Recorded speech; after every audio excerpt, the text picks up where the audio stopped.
welcome to this week's episode of Campbell and Jones Meet the Monsters, the podcast we chart the cinematic legacy of the classic monsters. I'm John Campbell. With me, as always, Brendan Jones. Shut up, foo.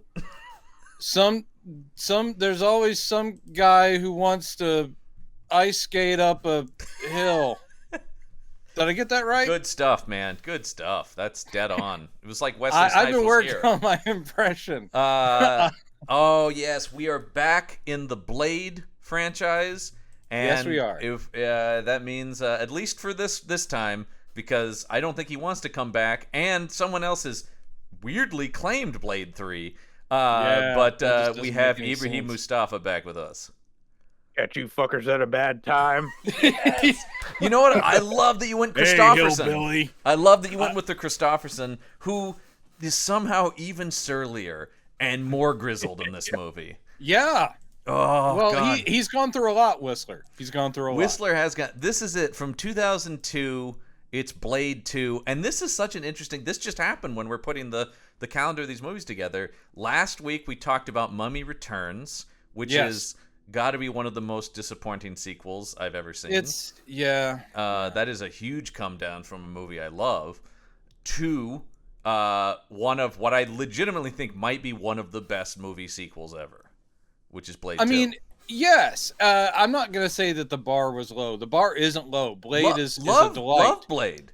Right, but this is a step up. Yeah. And this is similar to, and I don't know why this is jumping in my head, but similar to the Harry Potter film series, where it is about a trade up in directors. And it's true with Bond movies too, where any series, where if they bring in someone else who is not just the fill-in guy, but someone that has a distinct talent set. I mean, just the interesting thing I would say is I think the first movie was kind of the fill-in guy. And no offense to Norrington, who I thought did a good job with it, but I want to open actually here with a quote from I always read the Roger Ebert reviews of the movies we cover on here because I was a huge devotee of his writing back in the day, and I think he hits the nail on the head. By the way, he gave this 3.5 stars. Mm-hmm. And this was not like beloved by critics necessarily. I was shocked it had a 57 on Rotten Tomatoes. I'm like, that is, but some people are just gonna be like, that's. Well, this is not, I mean, okay, I always have to say everything is relative. You cannot say this is a masterpiece film. What you can say is, for this genre. I can and I will, sir. Okay, understood. This is why I'm glad when we get guests on who are just like, yes, sir. I'm just looking at all of film. I would not put Blade 2 up near, like, for instance, Brazil, which I rewatched recently. It's just not that. But it is, however. But I'm going to watch this. I've seen this probably 10 to 20 times, and I've seen Brazil, like, once. Wow. I love Brazil, but I'm just saying, like, in terms of, like, when I'm looking to put a movie on, I almost didn't have to take note. I watched this last night. Well, this is about subjectivity, where it's like, this is my jam. Yes, this is your jam. It is also my jam. I would actually say that this is something I was thinking when I was watching it last night, is more than the first one. This one really does feel like you could make this canonically part of the MCU now. For a movie made back in 2002, this feels like it is of a piece. In other words, and yet, it doesn't feel stylistically or anything else removed from the Marvel movies we got years later. So it's kind of funny that, I mean, we're going to get a new Blade, and I'm excited because that's a great actor, and I hope it's going to be awesome. But at the same time, I'm looking at this going, this doesn't feel clunky or out of place with the superhero movie stuff. It doesn't feel dated. It's not like some of the stuff when you go back to this time and there's sort of a vibe to the late 90s. Is there a rave scene? Yes, but does it make you sit there going like, yeesh, 2002? You know what has a rave scene? Fucking John Wick 2. Yeah. You know what else has a rave scene? John Wick 4. John Wick movies. I haven't seen that one yet. Oh, chapter 4. Me either. I still haven't. It rules. It's so good. Okay. But all right.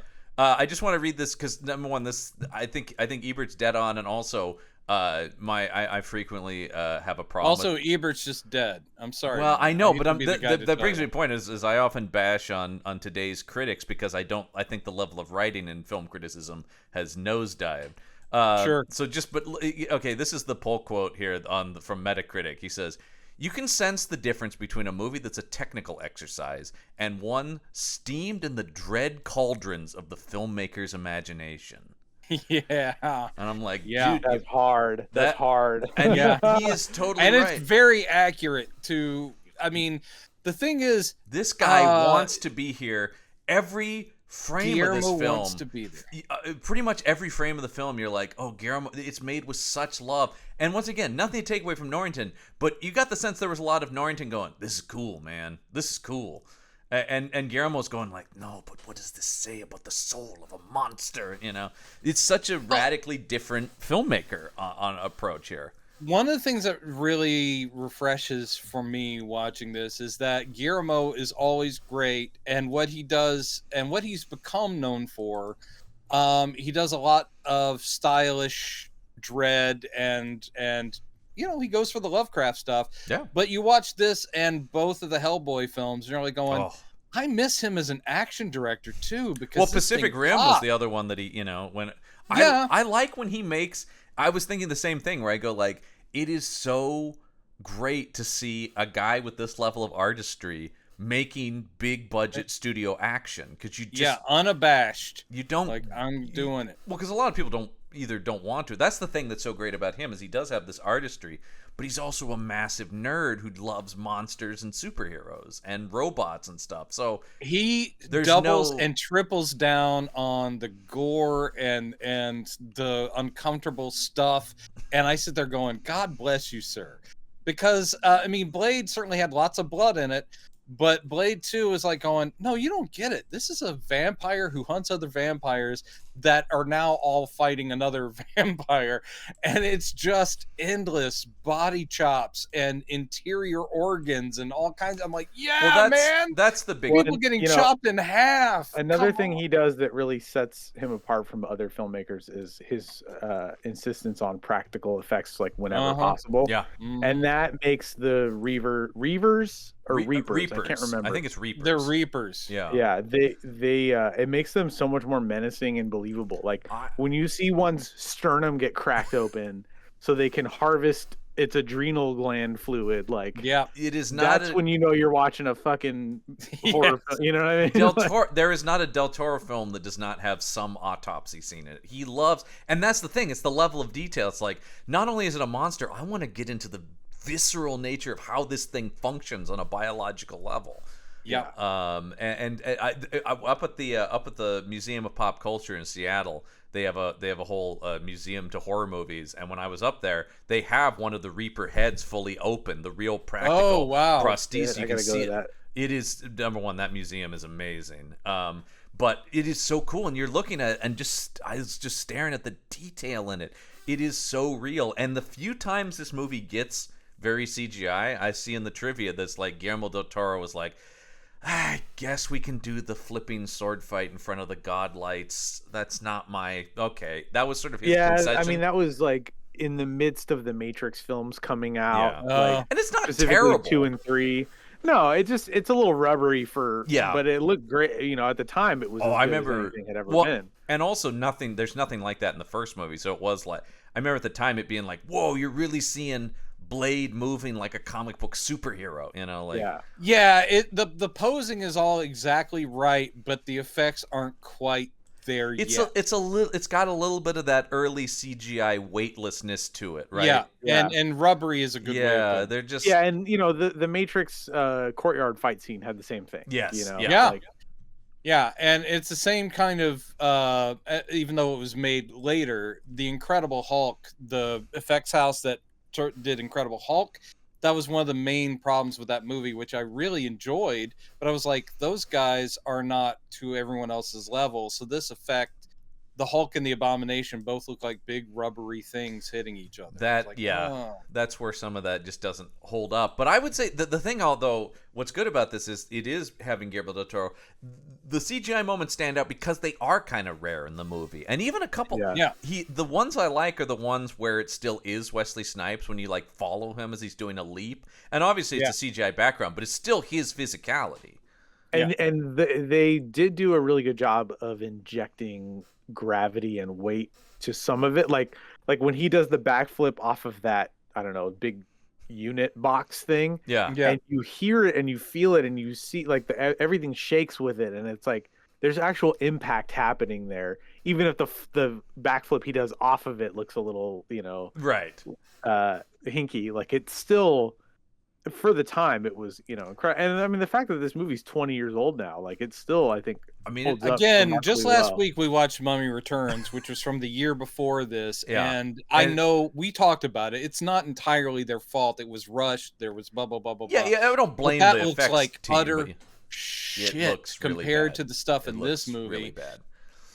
which is great. And Yeah. then it is just about whether you've got CG or not. The fight scenes in this thing, I could watch Wesley Snipes destroy people with his hands and blades and feet all day long. So when the fights are on and it's just a martial arts picture, I'm like, please, man, more of this.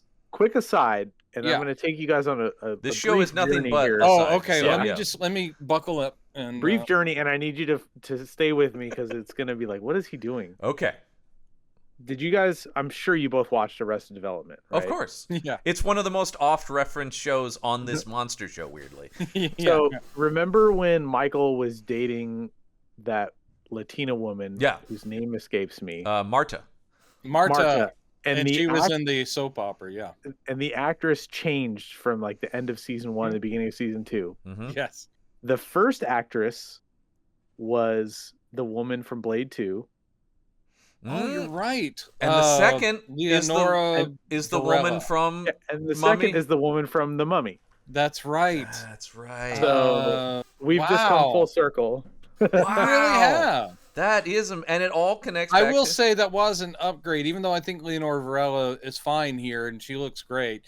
I think the better actress. She was very funny as Marta. I liked. I mean, hey, you put either one of those in front of my eyeballs, and I gotta say, she's so good in this movie because she so reads as what I want like a vampirist to be, right? Like, yeah. I think the only problem here is that the implied building of a relationship with Blade, there's just not enough time here. Yeah. So it's all thinly sketched in. So it's the a great idea, which could be pretty powerful, is kind of like, well, did you really know her? You weren't in love with her, but it's still. I think it generally touching. works. I think it generally works, but it does not have like a massive emotional impact. No, but it's like I always chalked it up to like, I mean, they're two incredibly attractive people. Like, sure, you know what I mean? Like, having never been as attractive as either one of them, I don't know what that kind of magnetism is exactly. It is just kind of like, well, it's like, yeah, one just has to imagine that that's probably what it's like, right? Like, you just constantly being like, yeah, I bet they can do that. It works. Well, and what obstacles do you have? I do like, because number one, this movie is such a good sequel idea of now the first movie is all about him fighting vampires. Now I have to work with the vampires. That's just great continuing story. But then to build on, if he's half vampire, half human, the idea of I'm attracted to a vampire. Yeah. What does that say about where my true identity lies? Yeah. And there's even some dialogue about that, and that stuff is all really good. Basically the obvious thing of like, whose side are you on? Yeah. Don't forget. I think things are getting a little confused for you. You're getting all muddy. That stuff is great because that builds on what is set up in the first movie, and this whole movie is a great expansion of the first movie. That's why it's like, people don't need to slack off the first movie, because this movie wouldn't be able to do what it does if that first movie didn't do such a good job. They do build on that one a lot. Yeah, they do build on a lot of that stuff in this movie. Like Blade's kind of irreverent, like don't take no shit from anybody, kind of, like always kind of one step ahead of everyone, like is really nicely handled. And they gave him, it was really smart to give him so many different personalities to play that off of. Reinhardt, Chupa, the blood pack is such a great idea. I love it. I love it. So I love everything about. Half of these fuckers aren't even purebloods. Oh Jesus! I loved their outfits again. When I was like, when they first show up and it's just the two of them, Nissa and the other guy whose name I can't remember, but to recruit him, and they're in the full body outfits. Those are really nicely designed. Yeah, They're very that had cool. Mignola written all over it, right? It really did. And of course, yeah, Mignola was one of the Mignola and Tim Bradstreet did a lot of the concept design for this. Yeah. My question here, though, I mean, this is like just a plot thing, a logic thing. Later on, when it's like we have to fight them in day, and they're like, "But we are vampires," and it's like, here's this sort of armor.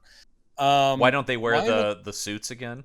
Yeah, I'm like, why aren't there helmets? I will say, I did think during that entrance, there's some protection from UV on their bodies. I'm like, put helmets on them. That entrance, though, I was thinking of you, Ibrahim, going like vampire ninjas. Ibrahim, of course, loves this movie.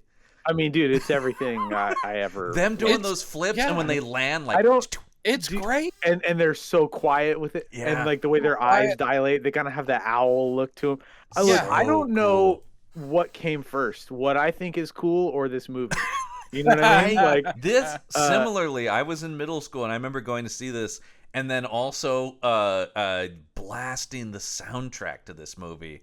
Yeah. I was. Oh, dude! It had a song with the Roots and a song with Mos Def, which I was like a budding hip hop kid back then. I was all about the soundtrack. And I took the bus with one of my good friends to go see this. I think after school one day, all the way across town. We still remember the day we did that. Like, oh, remember when we went to movies on TV and saw, you know? That's awesome. I was always kids were somewhat jealous of me because my dad loved this shit. Like, so I would go to all these R-rated movies because my dad would actually take me. I didn't have to like sneak into stuff. It was just like because my dad's like, well, I want to see Blade. That's awesome. So I was the only kid who had seen Blade 2 in middle school. Like it was just like, what, you went? Or I remember going to Kill Bill was the same thing. It's like, well, yeah, my dad wanted to see it, and nobody else's dad was like, what? I don't want to. I was a sophomore in high school when this came out, and I know they had started carding people for movies at that point, but I think we just got lucky. Either that or we bought tickets for something else and just went and saw that. The anyway, classic. But the only once did I ever have, and it was after I was actually able to be in the movie, but I still looked young. Only once did I ever have an usher come up to me and go, "Can I see your ticket?" And I just thought, dude, you're working a minimum wage. What the fuck do you care? Like, really? Like, I'm really I got to defend the innocence of children. But, you were an usher, right, Brendan? I was an usher, but also I just went to see this movie. Yeah, because you were a full-grown adult man. I was a full-grown adult person, so you knew your social security number by heart when this movie came out. Yes, I will say. I mean, I certainly remember that from my same age. I did plenty of sneak-ins. My parents were not taking me to R-rated films. I mean, let me say, it's clear my father did, and my mom was maybe not as approving of it. My dad was like, whatever, he's fine. Conan was the first and only R-rated film that the entire family went to. You know what? Knowing a bit of what your mom put her hand over my eyes anytime there were boobs or blood. Oh, also the blood. I was going to say, because the classic American thing would be just during the boobs, but the blood would be totally fine. Actually, the blood was harder for her because obviously it was more frequent and was quick. Oh, yeah. Whereas there was at least a little build up and they would get like a little sexy and she's like, oh no, I know what's coming now. And that hand would descend. But I was like 11. What are you gonna do? Yeah. But no, so I saw this in the theater, and obviously I knew it was a big step up. Because Mimic I had already seen, and that's another one too. Kronos. This is our second Guillermo del Toro, because we did do an episode about Kronos a while back when we were in the 90s, which is also an amazing and very different vampire movie. So I knew this was a director already that shared sensibilities. The thing I was going to say about Mimic is another example of him like taking a studio, conceivably like kind of paycheck job, but injecting it with so much of his own passions and vision into it.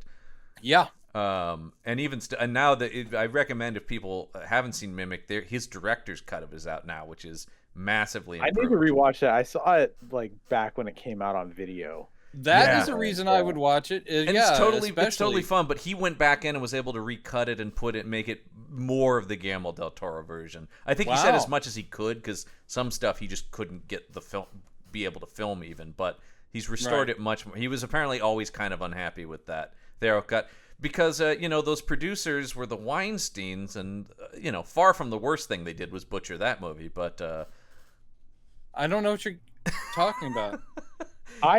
Mimic, I always confused with Phantoms. I feel like they came out around the same time. I Oh, feel like Mimic, Phantoms, and The Relic are all like the same movie. Yeah, Mimic had Mira Sorvino. Mira right? Sorvino, yeah. It's the one with the bugs in the subway. Yeah, that's right. Phantom has the weird like worm. Human shape, yeah, which is a pretty also clever and... Mimic though because he plays the main monster. First time Guillermo del Toro works with Doug Jones, not in this movie, which is a little surprising. Yeah, this is like one of the only Del Toro movies without him, right? Yeah, live action. But anyway. we've still got Perlman, and Perlman is amazing in this, as he always is. He's so good in this movie, and the relationship between him and Blade is so much fun. Their scenes are, I mean, they're the ones where Wesley does not seem like he's sleepwalking through this movie, but you can see when he engages, and he engages with Whistler. And he tries to with Nyssa. It doesn't quite work. It's the same thing in the first movie with when he's in scenes with Dorf, right? I think that's part of the character. Yeah. I think he's. I mean, as I don't know, this could be rose-colored glasses just because I love this movie, but to me, he's all in this thing. Like the amount of physicality and stuff, and no. It's just more about But I think if you're looking. Yeah, and I think if you're looking at it from that perspective that I am, when he's with Nyssa, it's just more of a choice, right? Like that he doesn't want to let someone in, and that's him playing the character. It's kind of similar to the scenes with him and the blood pathologist in the first movie. Like he kind of hardens his heart there, and Whistler, being his father figure, allows him. Even the way he treats Scud in this movie is a little different, Like it's sort of. And by the way, look at little baby Norman Reedus in this thing. Yeah. I like his relationship with Scud because he's kind of like, you can tell that he's what Blade has to work with, but there's also like I like the kid kind of thing about him, And then he's kind of become the most Batman-y moment, the most comic book Batman moment when he's just like, "Yeah, I was on to you the whole time, motherfucker." Yeah. Just like, "Yeah, man." Oh, I remember being so jazzed about that. I love when Whistler comes back and he's like, "What are you doing, shitbird? You're gonna burn this thing out before the next oil change," and all that stuff. Like, it's so. And Christopherson, even better in this one. Like everything is just. And look, I don't know where but I will say, apparently, reading the trivia, Del Toro, Goyer did not get along super well on this thing. Really? Yeah. No. And I think Del Toro actually may have had more of a hand in this script than he has no credit on it. But this is, as pointed out in the trivia, the only movie he's ever made that he doesn't have a writing credit on, which means he definitely did some writing on it. Well, and then, a big part of Blade 3 being so bad is Goyer directing? Goyer directing it, and that was Blade 3 bad? Yeah, and Snipes famously was pretty aloof during that filming. And the Patton Oswalt stories about working on that are hilarious. To hear him talk about it, he was like, "Look, we had a first-time director who didn't know what he was doing, and he didn't like the script, and so." I think you could tell when he was probably just like, "Man, this is fucking like I'm doing this because I'm contractually obligated, but none of this is going creatively the way it should," And it's frustrating when somebody like that gets the blame for a thing because they're the star of it, or whatever. Then it became like, "Oh, Wesley's crazy. Wesley's difficult." Exactly. But it's like you try to do a job well when all the factors around you are just. They cast Patton Oswalt in it, and they made him play basketball. Yeah. I love that story movie, too. Yeah. That movie, and like Jessica Biel being, fresh off of Seventh Heaven, and now she's supposed to. And Ryan Reynolds just going, and they clearly just told him like, "Can you Ryan Reynolds this up a little bit?" Anyway, we'll get that movie will come. We're not there. Bizarrely, my friend of the show, Mike Ergoni, is just like, "I'm in for Blade Trinity," right? It's like, yeah. Once again, no one is fighting you. I cannot wait to hear that one. Cannot wait. I miss that guy. I don't know his current thoughts, but I remember seeing it with him, and he dug it. So. There's some likable stuff in it. Ryan Reynolds is fun. He's very fun. I like Triple H as a heavy in it. There's good stuff. I thought stuff. Parker Posey's the best part of that whole movie. Well, she's the only one who seems to get the tone of that movie, which I enjoy. Yeah. Like, she's having a good time. But anyway, let's talk about this much better movie. I want to talk about the poster briefly because there's not much of a poster. But it, you know, being once again a middle schooler seeing this, I was just like, Snipes with a sword, love Blade, I'm going. Dude, there was a video game of this. I remember. There was a Blade 2 video game? Yeah, oh, absolutely. What console was it for? It was for all of them. Was it Xbox exclusive? I think it was only Xbox. That's what I mean, that's what I had, so I played it on that. But yeah, oh man, did I play that. One thing, you know, you mentioned their outfits earlier when they go into the sewer. Yeah. One of my favorite things about this whole movie is that Donnie Yen's character is very stoic and doesn't say a word. Now, I know that can be is often perceived as like a trope of like the strong silent Asian, you know, mystical type of. So I acknowledge like whatever issues there are with that, but to me as a 14, 15-year-old, like this guy who I had seen in a couple in Iron Monkey and like Tiger at that point, maybe like being in this movie and like, you know, being so stoic and cool and like having a cool haircut and having a samurai sword and doing that fucking triple kick like with no wires on the Reaper, and then like when they suit up, like, so his character's name is Snowman, right? Mm-hmm. And like that's just cool. Like and they don't tell you why, so you automatically your brain starts to go, there's got to be a cool reason why he's called Snowman, right? When they all show up in their armor, his is the only one with something like this, just a white like embossed symbol. It's the kanji for the word snow in Japanese. So cool. To me, that was just the coolest fucking thing I had ever seen. and I don't know if you know this, that Donnie Yen was also the fight choreographer on this movie. Oh, okay, that makes sense. Was what. So Snipes brought him over to choreograph the fight, and then was like, "Also, you should be in it." But primarily, he was here to collaborate with Snipes. I would on the say smart decision.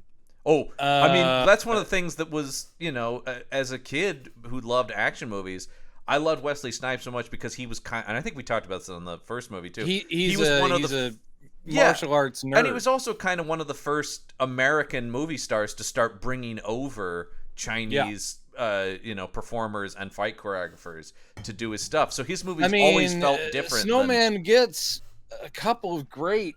I mean, they all get showcasey moments to some degree, but holy hell is it. And I know you guys said at the beginning you haven't seen John Wick Chapter 4, but Donnie Yen completely steals that movie. Very excited for that. That whole...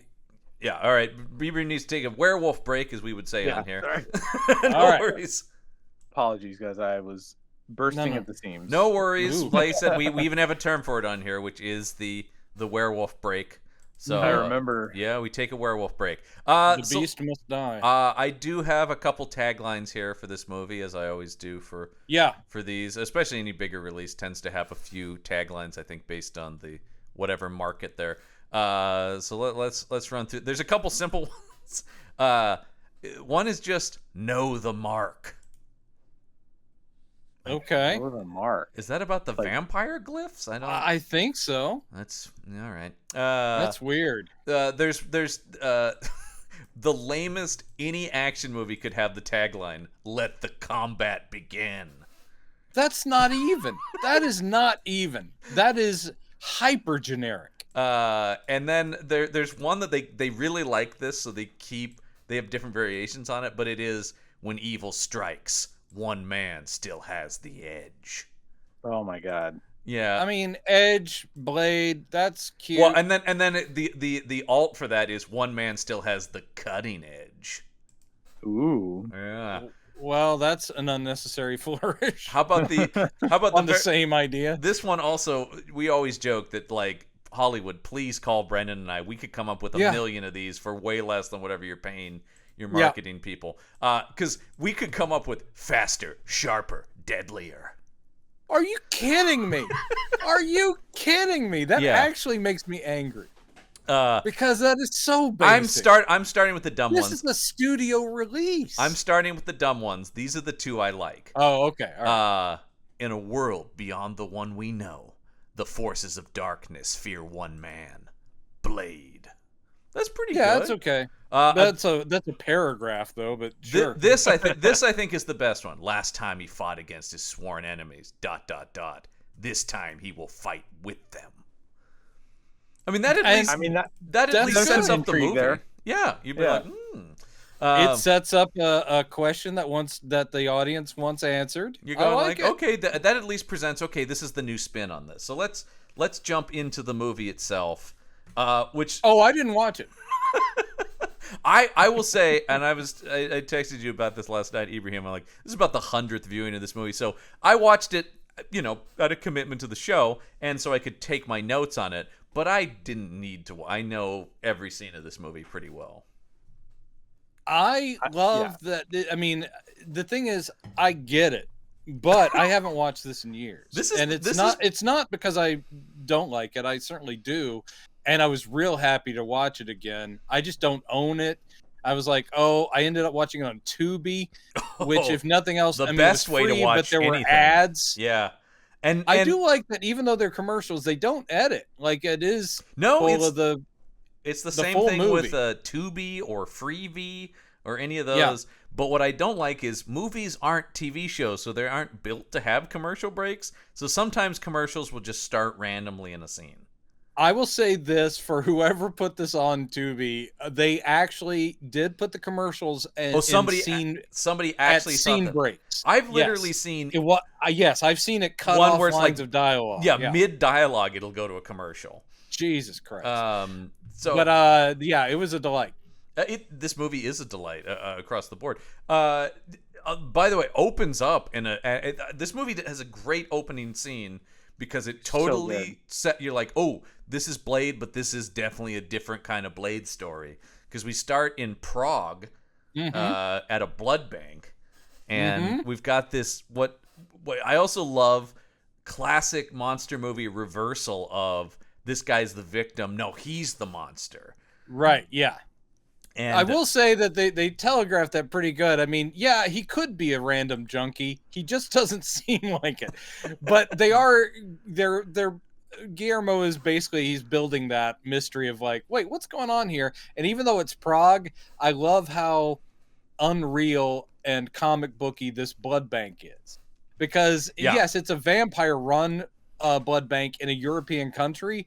But even so, this is just a Guillermo del Toro set. This is like, it's grungy and awful. Shot with that sort of sickly yellow and green filter. You're like, oh, yeah, we're in Guillermo land. That's the thing, is the instant style on display here. I remember seeing this in the theater and just going like, ooh, this is different than the first movie. But not in the Mission Impossible 1 to Mission Impossible 2, where it's like, is this even the same franchise? Yeah. No, that's what I like about these two, as this being a succession to the first one, is that it's very like, it feels like an evolution in a lot of ways, and it's very different stylistically, as far as like the visuals and stuff. They don't do the ramped up day turning to night scenes or traffic things and stuff like that. And just overall has a different aesthetic. It is a little bit more Marvel movie than it is. It does. It feels comic booky, and I will not complain about that when I'm watching a comic book adaptation. I think the first one feels a lot more like a film movie, whereas this one feels more like a comic book movie. I think key in here is we've had the first X-Men, right? And this comes out just a couple months before Sam Raimi's Spider-Man. So yeah.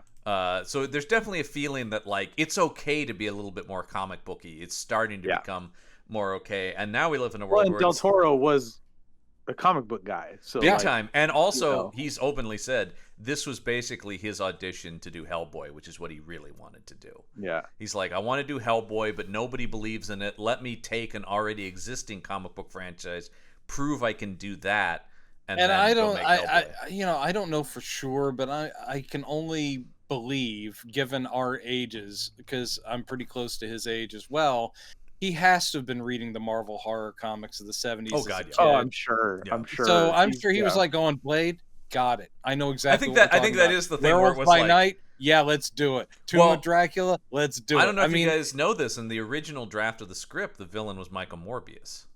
Oh. But at the time, my God, that was the idea, was that the next evolution of vampire was Morbius. I have been robbed. Man, if we had Jared Leto in this movie, that would have been so rad. Yeah. He was around back then. He was working. Oh, I mean, Jared my so-called life. I don't care. I don't care what he looks like, because the guy still looks super young. But it's like he is like 60 years old. He's been around forever. No, let's take this opportunity though to shout out Luke Goss. Oh, it's just so one good. of the greatest movie villains of all time, as far as I'm concerned. And so good that Del Toro uses him as the villain in Hellboy 2 as well. Yeah, but no, he is great. Yeah, the Reapers in this movie are so fucking scary. Like, legit. It's the first time I've ever truly felt like the frightened vibes that a vampire is supposed to give me in a film. Well, because I feel like, again, that's Guillermo del Toro. There's nothing in the writing that would. I mean, they feel like swarm, they're spooky, but it's all in the way this guy brings it visually to life. That's a big change from the first movie, where I don't know that we were really supposed to be scared of Deacon Frost. No, it was still an action film that had vampires. He was a threat, this is where but yeah, he wasn't scary. This went true horror with it. Yeah, these were monsters, Yeah, and the creep factor is so high. The way he brings them in, the way he chooses to have them, it shouldn't the be. head it's tilting stuff and the way they come out of the shadows and their silence and all that stuff. It's so good. Plus, just that simple design where it's like you're going the whole time, what's with this? And by the time we know, we're like, I love the way he builds that. Like, we don't see that fully here at the beginning when he attacks these vampires, and he just shows you a little bit more of how the Reapers function, so you get that great that very full first one is close-up him of the literally thing just going in like a vampire would, only we see he's covering a much broader area of like the neck, and we just see the gouts, and it's just like, don't and also the whole thing about when he's like I hate vampires, and you're like, what are you then? Right.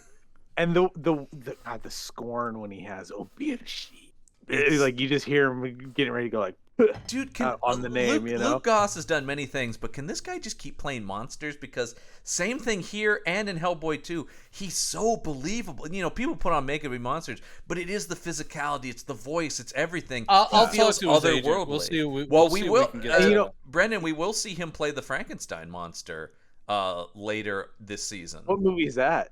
He did a 2-part TV miniseries. Oh, I gotta watch that now. Is that the one where it's modern day? No. This is this one is with Donald Sutherland. And it's just another adaptation of the book? It's another adaptation. It seems like it's trying to go real faithful. Like and William Hurt. I don't think I know this one at all. So. I don't know it either. Donald Sutherland, William Hurt, Julie Delpy, Dan Stevens. Good Jesus cast. Christ. Dan Stevens too. Yeah, Dan Stevens. I think a big part of what makes the Reapers so frightening in this is the zombie aspect of it, and that's something they tapped into before that whole craze really hit within the last 10 years, right? It's like they're dangerous and they can kill you, but what's worse is if they get that little barbed tongue thing on you and turn you, right? Yeah. And you feel that tension throughout the entire movie, and then there's of course the character who gets infected and doesn't tell anyone. Yes, it's very zombie beats, all the zombie beats. But one thing I do like is that by creating this new subspecies, by the way, do you like the Radu neon sign that's in this movie? That they show plenty of times. It's there in Prague. I don't know if it's the name of the club, but Radu. But anyway, so you've got classic vampires to some degree, which is the offspring, the ones he ends up fighting with, the blood pack, are all kind of classic vampire. And classic vampires are intelligent, even if they are idiots or jerks or whatever, racists and horrible people. Yeah, there's a superiority to these vampires that in the Blade franchise that I like, and I think then really works to see, oh shit, they're threatened by something now, because yes, there's but definitely by an elitism to comparison- Blade vampires. Yeah, by comparison, the new ones are what you're talking about, Ibrahim. They're zombie-esque and therefore more frightening because they are animals. At this point, they may have intelligence, they do, but they have to feed like every few hours. They are a cancer, a spreading I do virus. like that. It's a thing where it's like also their metabolisms are faster, so their hunger is more voracious. Because I love that whole thing later when they're talking about like, dude, they're gonna wipe out the vampires fast, and then Like- what's gonna happen, Blade? What Yeah. if a junkie was also like super powered? Yeah. and wanted nothing but to kill you. And that's the Yeah. thing that's so great in Goss's performance, right? There is that sort Ibrahim, of junkie. I know you don't take a lot of public transportation, but I can say that I've met a few of those on the Max and on Trimax. But I was gonna say the thing about I love that in Goss's performance is that sort of like drug addict thing that is always part of the vampire metaphor, but is so viscerally felt here. Or when they capture the one and it's dying, and you're seeing it just like it's just and like it like feral. started to chew off its own arm. Oh, and Yeah, stuff. man, And it's that's so desperate. you know what it is. It's the vampires in this world are, coked out Wall Street types. Yes, And the Reapers are the street level like young addicts, They're yeah. like the heroin addicts who are leaning over in the fucking doorway. That's and, exactly it. And it's almost like they're going like, well, they're dangerous, but it's also like that's sad. That's making our people look bad to a certain extent, right? It's like it is a class war thing that's going on here, and that's It is, interesting take. So and then to find out, that like they're born of the same right. Lineage or whatever. That's also what this. But they're also the cast-offs because he hasn't perfected it. So he's like, yeah, they're my children, but they're not what I was going for. Right. Thomas Kretschmann is also fantastic in this. Across the board. I mean, Yeah. it's like, again, these are fine actors doing genre stuff. But doing it with total commitment and not in this sort of. Kretschmann goes on to play Von Strucker in the Marvel movies. Such a good choice. He's so good. Damaskinos. Is the character, and I think with that weird cue ball head that he has. The makeup, by the way, in this movie across the board Amazing. is incredible. Even the non-showy, the non-reavers like him, our main bad, just the texture to his white with the veinage underneath. I was sitting there going like, that is really good makeup. Yeah. And the fact that you can see father and son as in, she being a born vampire hasn't been around as long as him, so it's not that Nosferatu look. Right. But his immediate sort of almost clone son, Mhm. who's the main bad, you're sitting there going like, "Oh my god, peas in a pod!" It's just so good. The I like to. design. It kind of makes you like, damn, that's your dad, girl. How did that happen? Your mom must Damn, be who dead. was your mom? Well, there's no question. Also, Nice looking. Del Toro loves the going back to the classic sort of Nosferatu influence, right? Mhm. The expressionist. By the way, we'll see Kretschmann actually play Dracula when we get to Dario Argento's Dracula. Oh, that's right. Yeah, I've forgotten that. That is I not a love good movie, though. the long robe too that just like drags on the floor like a Well, and it's like a very creepy classic. evening gown. I love the Oh, I love that that sort of weird sort of Cossack uniform thing he's wearing by the end that has like the braids and the buttons all the way down. I'm sitting there going like, that's a Mignola thing. Well, yeah. I mean, like I said, you definitely feel it's something I don't think Norrington did was get comic book, artists, and obviously Del Toro's like, I want to get all my guys who I like to do the art for this. Plus, that gets him a little bit of money. It gets them a little bit of money. He's already working on Hellboy with Mignola, and they're going like, well, you just come over and work on this thing. Although this was probably also the time when the studio was fighting for Vin Diesel to be Hellboy. Holy God. That was who they were like, it's got to be. Sorry, another werewolf break. We got a package. Oh, no worries. Oh, yeah. Okay, so let's talk about when Blade is introduced because I love. No, okay, we get a slight, and this still feels a little dated to me. The idea of like previously on Blade, like no Yeah. movie. I just saw Fast X. There is so little attempt in any way to go. If you haven't seen these, they're just like, who cares? Just go. But you got to remember though, this is before we were watching 20 movie tapestries. This is like this is before this was like. Yeah. Yeah, we didn't think anyone was going to let us make another one of these. That's and right. they did, That's so, the thing about it. And Blade was a success, but it wasn't a thing where everyone in the world has seen Blade. No, this definitely felt like a bigger movie, right? And if you think about it, Spider-Man 2 did the exact same thing. Yep. They just had Alex Ross paintings instead of yes. they did like narration. They found a way to be even. And this movie still is only a $54 million movie, which is crazy. It looks so good. It does. But because I was going to say, this cost about, we talked about Mummy Returns last week, which probably cost at least twice as much as this and looks way shittier. Oh, I don't even like thinking about it anymore. Mummy Returns is just, that's a heartbreaker. Yeah, so I do love, he goes, I fight the vampires and they took they do sort of. They call me Daywalker. The Whistler thing of this is definitely, we were definitely supposed to think Whistler was dead. This is a like, I know. This really does feel like, can we backtrack? But I don't mind because their impulse is right. It's like, we need that Christopherson energy, though. The one thing I will say is they could have done all of that without narration. They could have just made the opening scene, because it was already about that. They could have just added a few lines of dialogue where he's going, "Where is he?" Right. Yeah.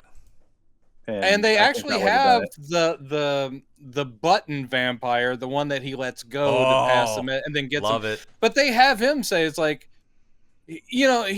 he shot himself, but we were right there. We got him, and then we put him in. I mean, he basically gives all the exposition in that one frantic thing when he's being tortured.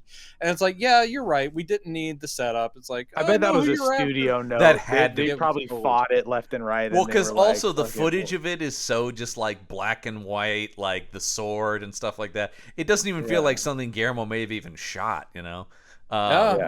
By the way, also note from the trivia for this movie, any scene that does not have a close-up of Wesley Snipes is not Wesley Snipes in this movie. He's already doing that. He was simultaneously shooting 2 other movies, so he was just like, anytime I cannot be there, I need to not be there. Okay, so this wasn't his ego. This is no. Yeah, he had 3 movies come out like that year. And yeah, I wonder if they did that with Trinity as well, and it just was like. And Trinity really didn't kind of put an end to his career for a while there, at least in legitimate movies, which is a bummer.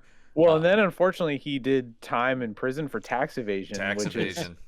Which is fucked up because that dude wasn't doing his own taxes. Like, yeah, somebody aided him. Like the person who did his taxes for him didn't go to jail. So like. Well, I mean, of course, and it's one of those things too, where it's like tax evasion ended a guy's career briefly. In today's world, you'd be like, people might even be like, "Yeah, man, stick it to the government." Like, I don't even know. Like, it's just so in today's world where people, it's just like, who even cares? I wouldn't be surprised at all if it was, this uppity black guy needs to be made an example of. He talked a lot about that. That was very much the studio attitude towards him after Blade Trinity. Is like, I hear you're real trouble, son. So and it was like, I mean, actually, there's a thing in this movie that was a Wesley Snipes line edition, which is when Perlman asks him, "Do you blush?" He's like, yeah, some fucking racist guy said that to me. He should say that to me in this movie. Cool. That feels of a point. Yeah. Because I liked it as a line, but I did think to myself, like, what an odd choice there. But I knew what they were going for. The fact that it has a real world background, that makes sense. In the original script, he was going to straight up be a Nazi. Well, his name is Reinhardt. I mean, but they were like, he was going to literally call him Franz or Heinrich or something. It's definitely implied, but it was apparently very explicit in the original script. I do like the fact that it's just Ron Perlman being typical Ron Perlman badass, which I got no complaints about. Never but any movie could use Heinrich Reinhardt. If they're implying he had been a former Nazi, like he's a vampire who's been around for a bit, it's like he's making no attempt to be German. He's just like going, Yeah, I'm just Ron Perlman. You get what you get. All And right. I am trying to think. I don't know that there is a single Guillermo del Toro movie with that Ron Perlman. If there are, it's very few. I don't think he ever needs to do one without him. No, I mean literally from Was day he one. in? Was he in Mimic? Is he in Mimic? He might not have been in. And I maybe don't that's why think he's he like, that's is. the one I don't like. He's not in the new Pinocchio either. I don't know. No, he maybe is. he does do a voice He, in that. he Yeah, does do a voice in the That's new right. Pinocchio, and he was in Nightmare Alley, and I mean, so he can do. Oh, he was not in Shape of Water actually, which is crazy. Oh, Um, wow. That's my one complaint about Del Toro is I do feel like he cribbed Shape of Water from local writer and artist Jonathan Case's Dark Horse book. Dear Creature. And Yeah. also, clearly the abandoned Creature from the Black Lagoon remake he wanted to do. I think he took from plenty of sources. Yeah. Well, it'd be one thing if he wanted to do a remake of a thing, but then this other thing is like, I do. Yeah. And You know, go out and get it's Dear pretty, Creature. Dear Creature is excellent, everybody. You Yeah. should- I mean, any Jonathan Case stuff is amazing. wonderful guy too. Oh, the nicest Yes. guy. He was a guy when we had him back on the old comics podcast where I was like, do you want to come on the show? He goes, yeah, come on over. I'm like, so you want me to come into your house? And he's like, yeah. And his wife served us tea and stuff. And he was just like, That's awesome. Yeah, he was just, and he's the best. I love that guy. Yeah, he took some time early on with me at a convention to show me a bunch of stuff. He's just inking wise, and a wonderful guy. And we were talking off mic, but talk about a guy who has a style, an instant that's a Jonathan Case piece of art. Yeah. I saw him working on some pages of Dear Creature at one of the little social get-togethers that I attended when I first came to town that Dylan McConis was throwing together. I didn't know him from Adam, but he was totally nice, and he's inking this page, and I'm just like, wow, that's great. He's like, oh, thanks, yeah. He was just really one sweet of the about most it. I'm like, genuinely what is this? nice guys in comics, unquestionably. Yeah, very, very, very nice dude. So yeah, I love this, but so this I feel like would have been probably more what Guillermo was going for. Is like we go from that opening to we just drop in mid chase and vampires are running from Blade, and he's just running down the hall shooting dudes and they're bursting into flames. Yeah. There's no build up to it. It's just like Blade doing his business, man. He's at work. And you know who's complaining about that? Nobody. No. And it's so good. I mean, that's the thing about it is like Guillermo was celebrated for his creature stuff, but his action is so good in this That's movie. what I was saying at the beginning. Yeah. I missed that as an element of he should never be pigeonholed. No. I don't want him to make the same movie over and over again. Sure.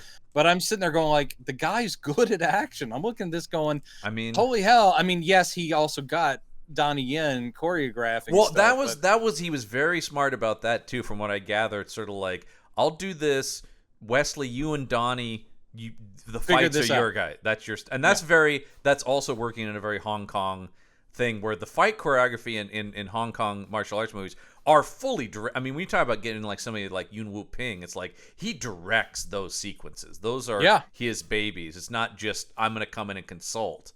Right. And it shows here that the fighting is so intense. But cannot wait for Guillermo del Toro, of course, is in pre-production on his long gestating Frankenstein adaptation, which I am very curious to see.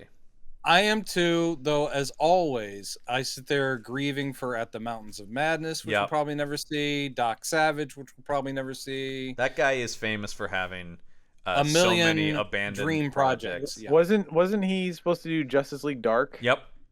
I wasn't excited about that, but still, yes, he was attached.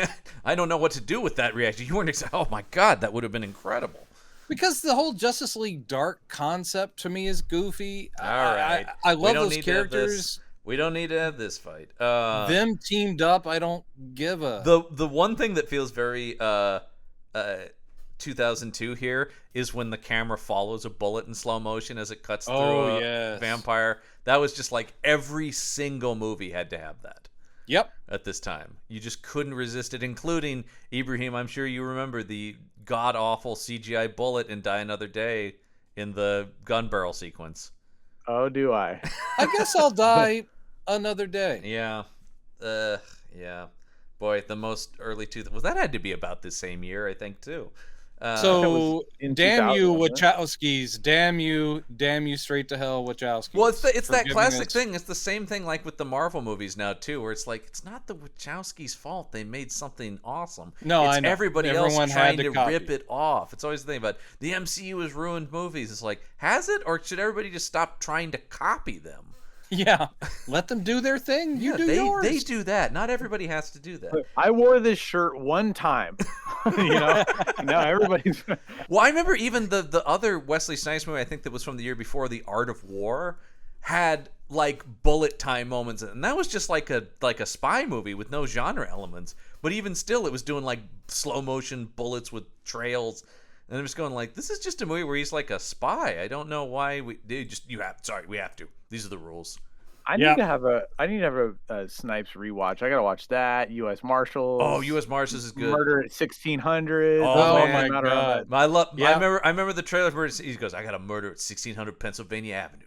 I guess that changes all the rules." And I'm just like, sold. And it did change all the It rules. did. My favorite is still. They have new rules now. They have new rules. My favorite is still of the non-Blade movies. I still love A Passenger 57. I still love it because when it comes to what you would bet on. Yeah, you ever play roulette?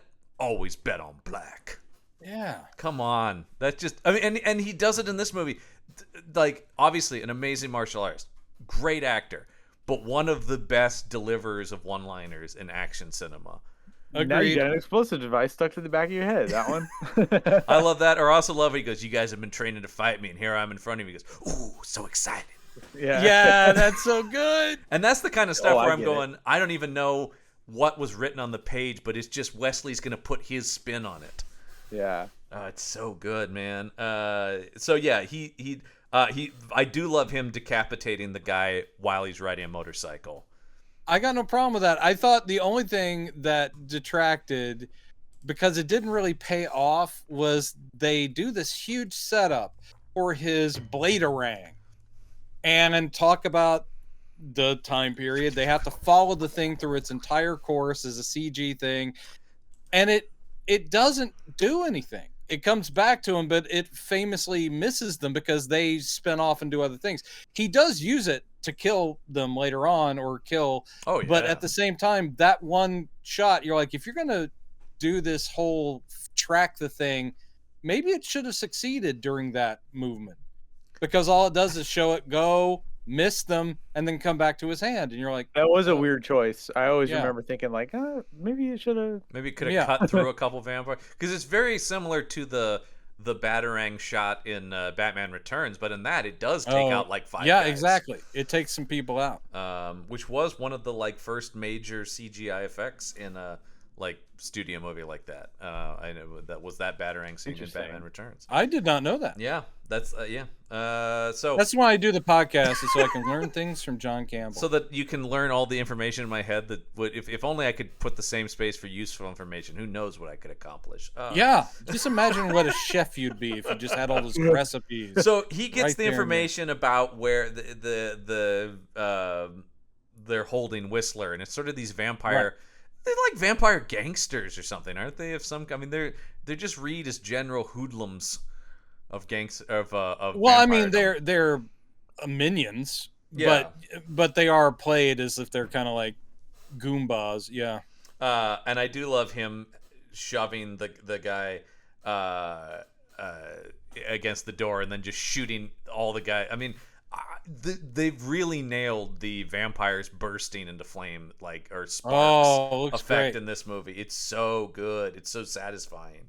And so yeah, he does save Whistler, who's being held in a tank of water.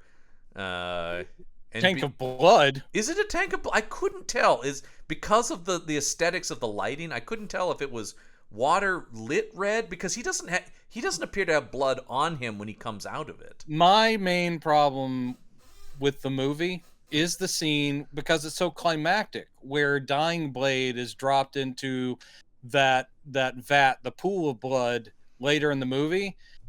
Because Guillermo del Toro is a stickler, like, I want my blood to look like blood, but in that thing, he rises up and it's like Kool-Aid. It drips off of him and doesn't even stick. And I'm like, blood is thick and viscous and it sticks. And I was like, he's just getting out of some Kool-Aid. I was like, damn, that should literally be him glistening and covered in blood. And that was a disappointing shot for me aesthetically. The end. But then he catches his sunglasses in one hand, and the movie is. And then everything's okay. Yeah, absolutely. And isn't that also when they cue Rage Against the Machine? Yes. Probably. Yeah.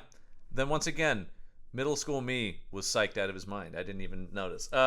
So yeah, I keep forgetting that middle school you really did Rage Against the Machine almost constantly. Man, I was like any other boring suburban white kid listening to Rage Against the Machine, like I had anything to be angry about. Yeah, were ready to between take this down. and also the Matrix movies, that was like the soundtrack to the Matrix was Rage Against the Machine, and that was all I was about at this time. Yeah. Walking around, I think I've mentioned it before on here. I did have the Keanu Reeves sunglasses from Matrix Reloaded. I sought out and got Hey the John, replicas. how much do clothes cost in the Matrix? Yeah, it's but I bought into all this stuff. So he finds Whistler.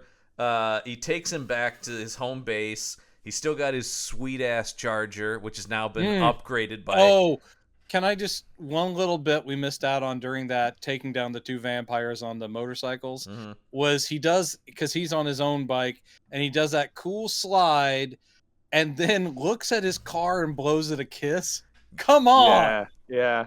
I was like, is there someone in there? And I was like, no. Every time one of those, his car. it's the same as the "Ooh, so exciting." Anytime I see this moment, that's a Wesley. It always just feels like Wesley going to Guillermo going, "Can I just want to try one thing."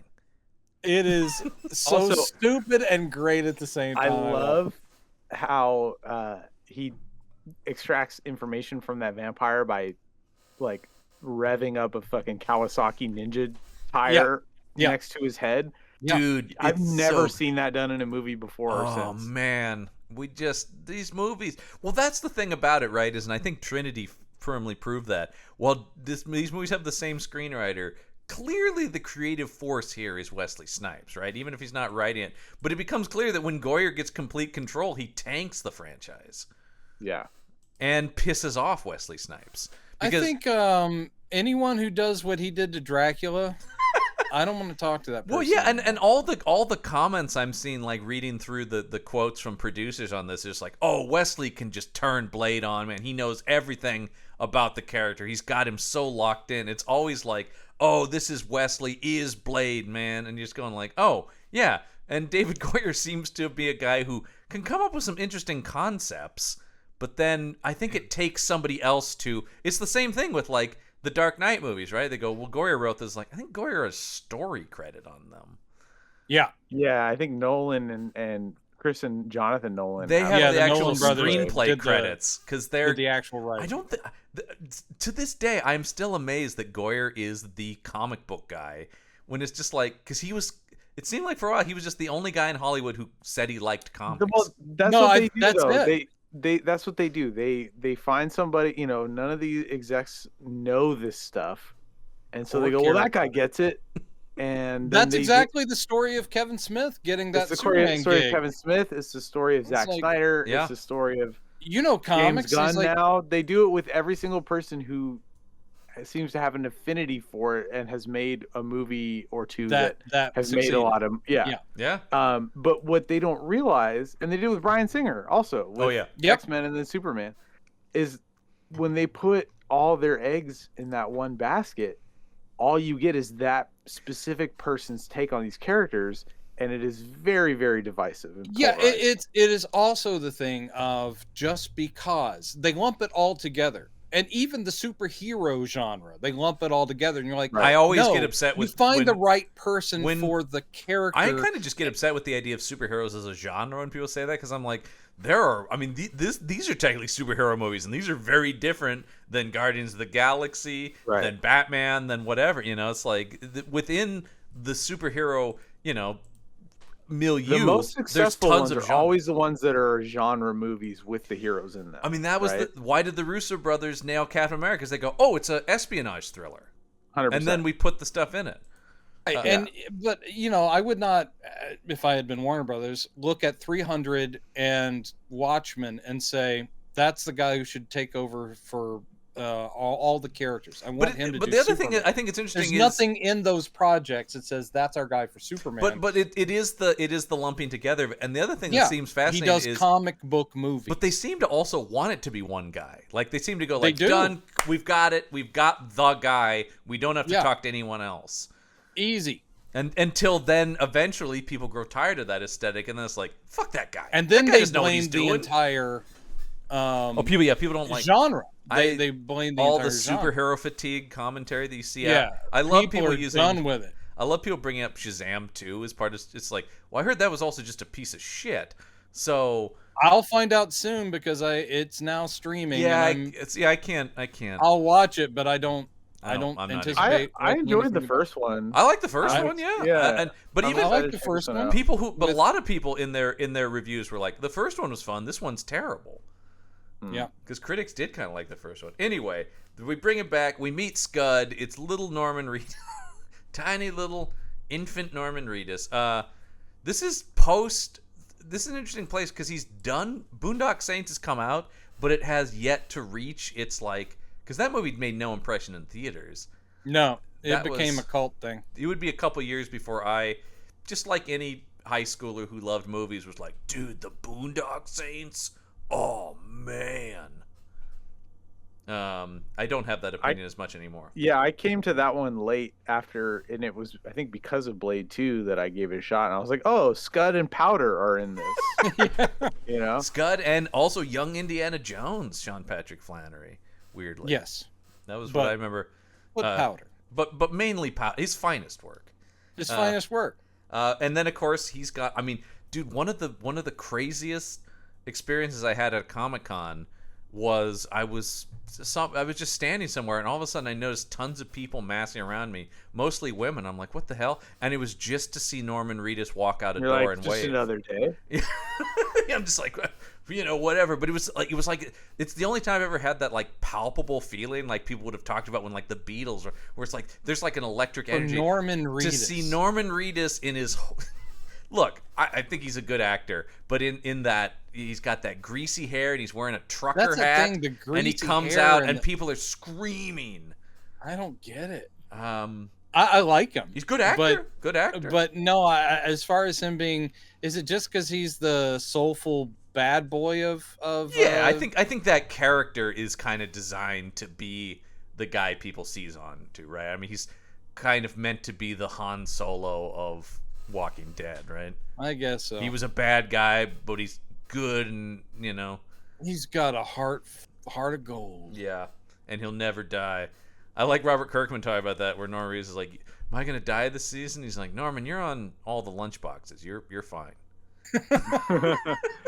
You're the star of the mobile game. Not even Well, Not e- I do like that now he's getting his own spin-off because that show's over. I'm like, spin-off? Wasn't it his show?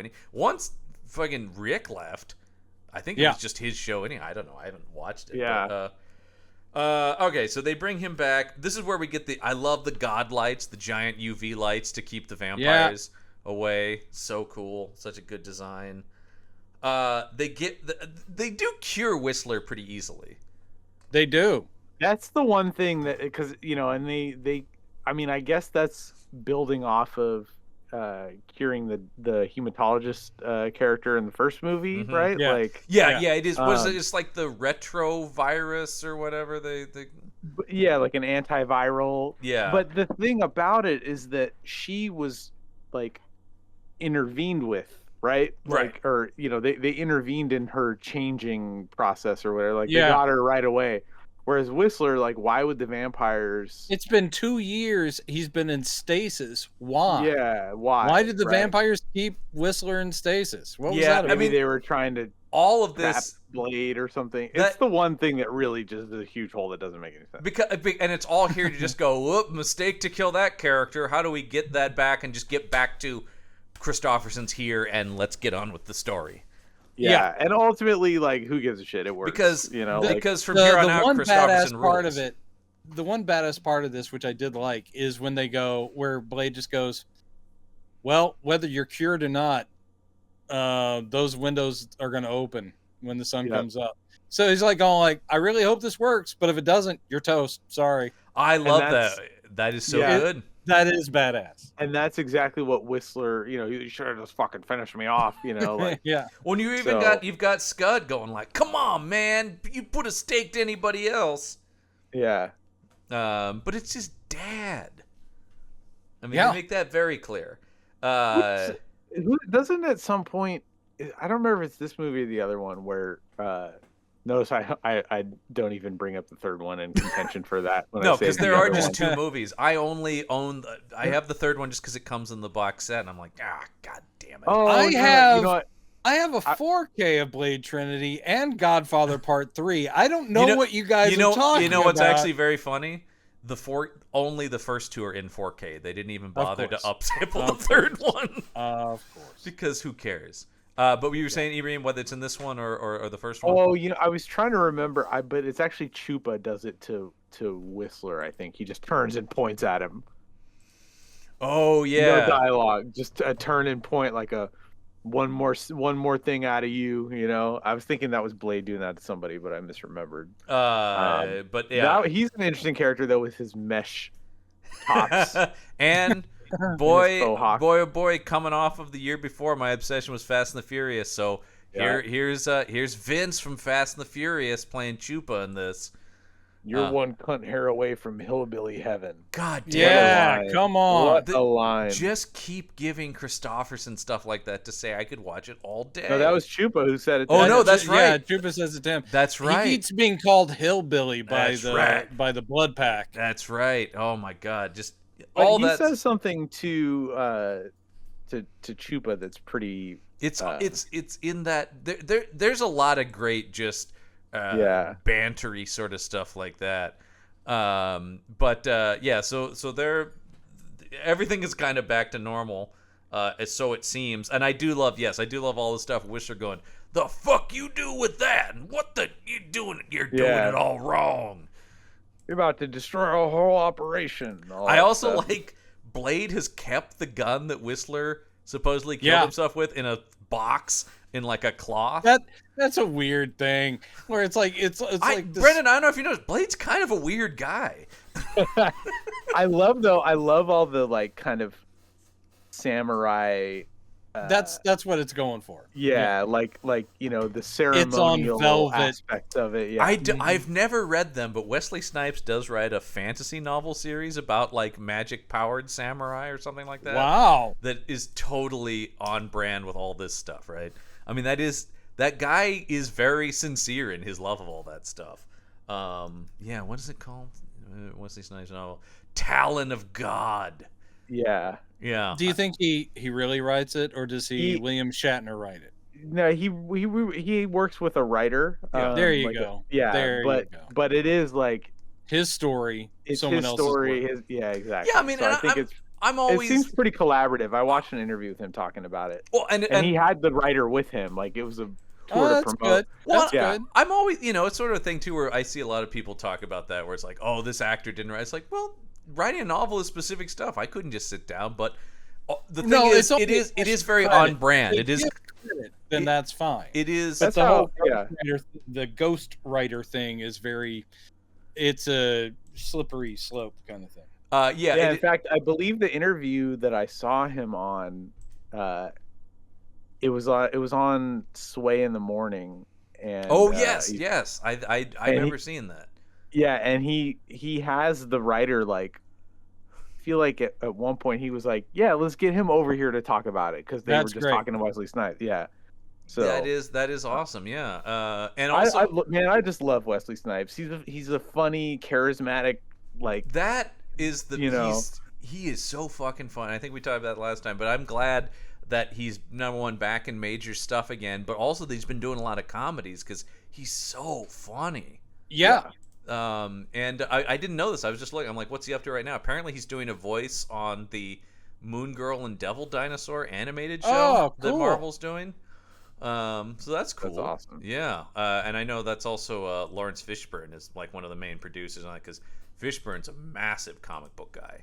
Yeah, I just learned that recently. Actually, I didn't know that. Yeah, huge comic. So that adds a little extra layer of coolness to him doing the voice of Norrin Rad, Yeah, who was absolutely. body acted by Doug Jones. Yeah. There you go. Yeah. There you go. Doug Jones, also one of the nicest celebrities Doug I've ever met Jones. at a convention. I didn't even. He's one of those guys where I didn't even buy anything from him or anything. But he was just like, oh my god! I was like, dude, that episode of Buffy you were in was awesome. And he did like a hands class like actor, like thank you. Yeah. And he was just like, but he's one of those few. Every once in a while, you meet these celebrities where he's just like, and what do you do? Oh, you have a podcast, and he wanted to hear all about it. And he was so. I was just like, my god, he doesn't need to do that. You're fucking Abe Sapien, man. Like, well, and it's just like, well, You don't get it. You're Abe Sapien. I know. I always respect people who go like, yeah, man, it's 5 minutes out of my day, and I'm still telling stories about this years later. It is. That's great. So, all right. So now we get Ninja Vampires. They come in, and yes, it is the sound design of it, that just little sounds that they're making as they're grabbing onto these pipes, and then the landing. It's so good, and they just look cool as hell.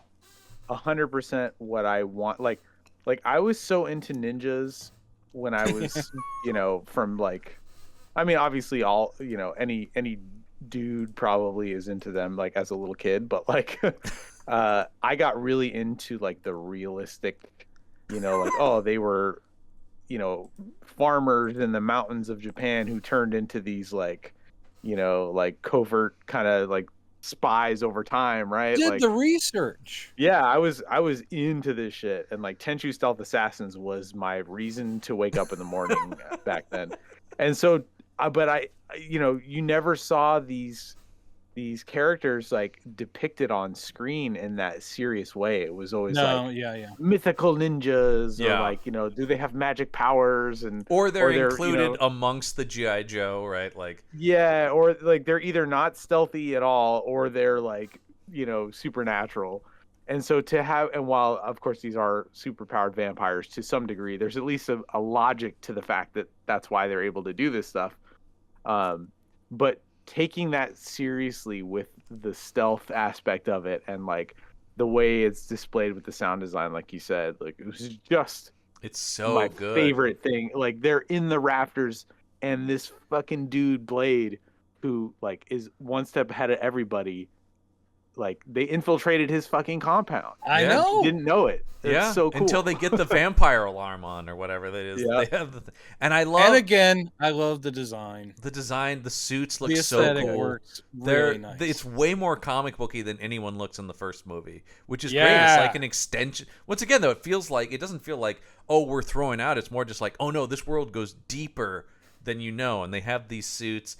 And the CGI aspects of the fight in front of the godlights are, but anytime it's actually just physically Wesley Snipes with the sword, and he does this. I can't remember if he does it in the first movie, but he does this thing in this movie where he's one-handed dueling with his like katana, which you don't see, but he's using it like a fencing foil almost. He's got a hand behind his back, and I just think, God, he's so confident and cool. This guy's not even putting his full energy into this fight, and he's winning. And he starts the fight without even unsheathing the sword. Yes. Like, it's just in the scabbard, and he's deflecting their blows with one hand. It's so dope. It is like, amazing. It's such a brilliant storytelling like way of showing like his prowess, their skill level, the fact that like they do need a whole fucking team that needs to train for 2 years to take him out, and they're still not there yet. In storytelling, it's literally, in this case, show don't tell, because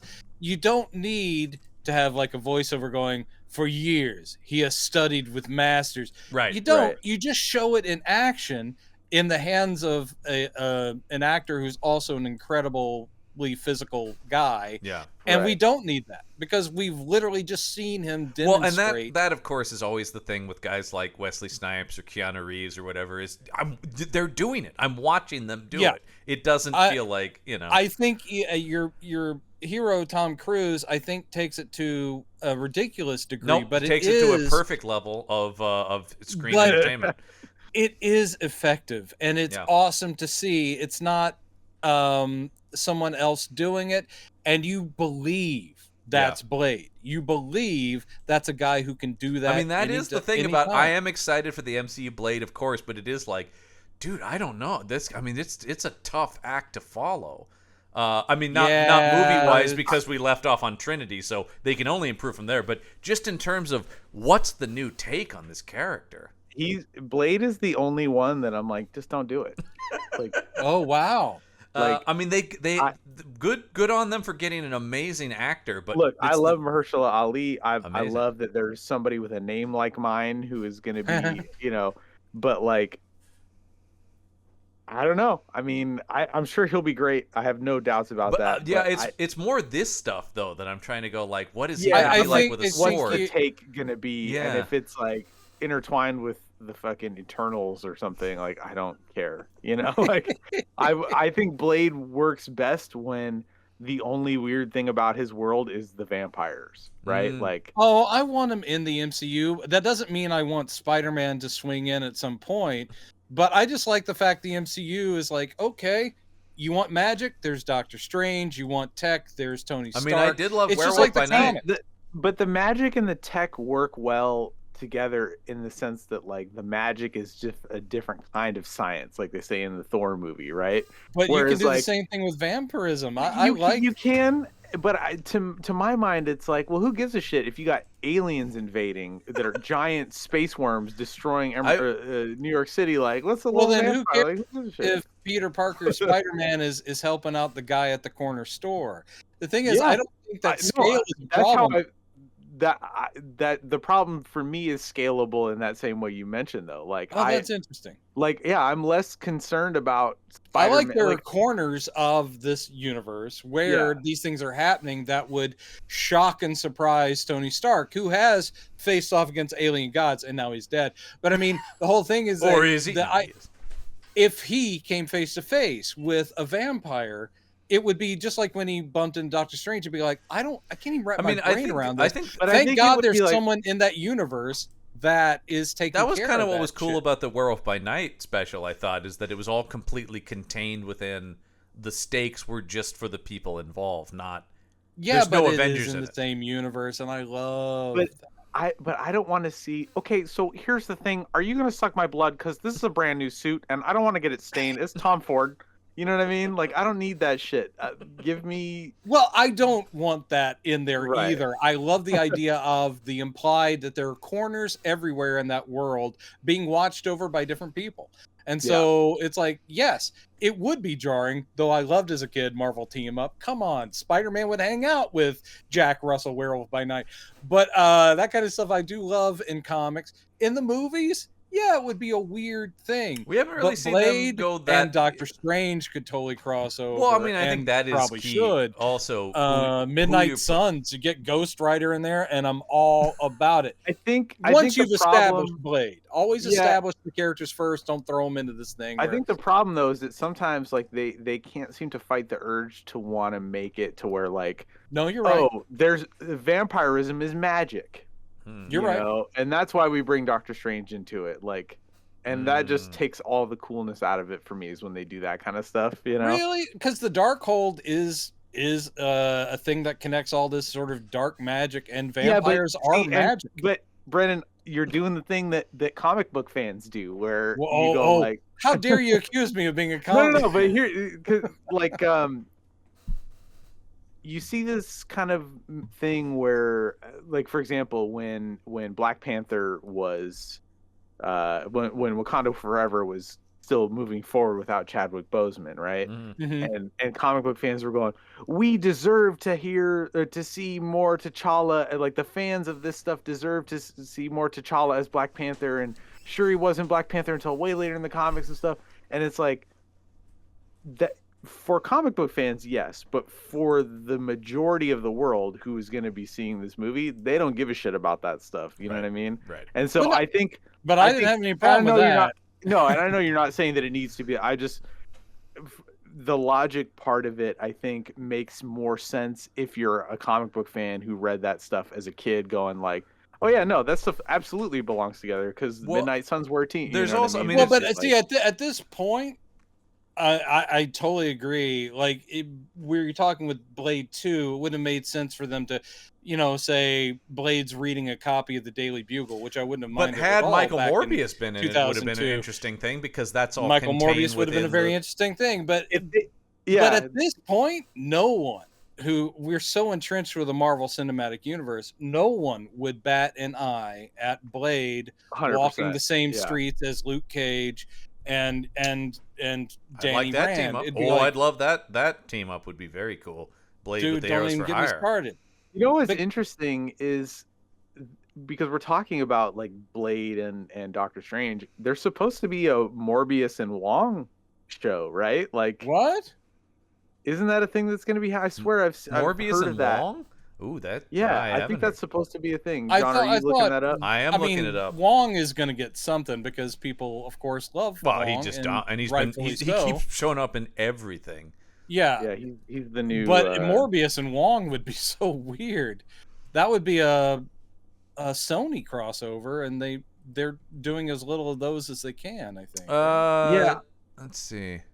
I think I don't know if. it was a fan made thing that got some traction. Oh, okay. It was a okay. fan 'Cause created I've heard it trailer. talked about in various like streams and. I think stuff it's like something. that. It's something that somebody pitched the idea of, and it's caught some traction. Interesting. Yeah.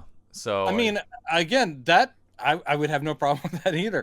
Morbius is a scientific vampire character, and well, I like. and that's again, the thing I always liked about him was he was common different. movie fans don't know this stuff. You're right. Me saying Midnight Suns, even though there's now a video game, most people That don't know has what the Iron fuck Man that in its shit lineup is. though, which is weirding me out.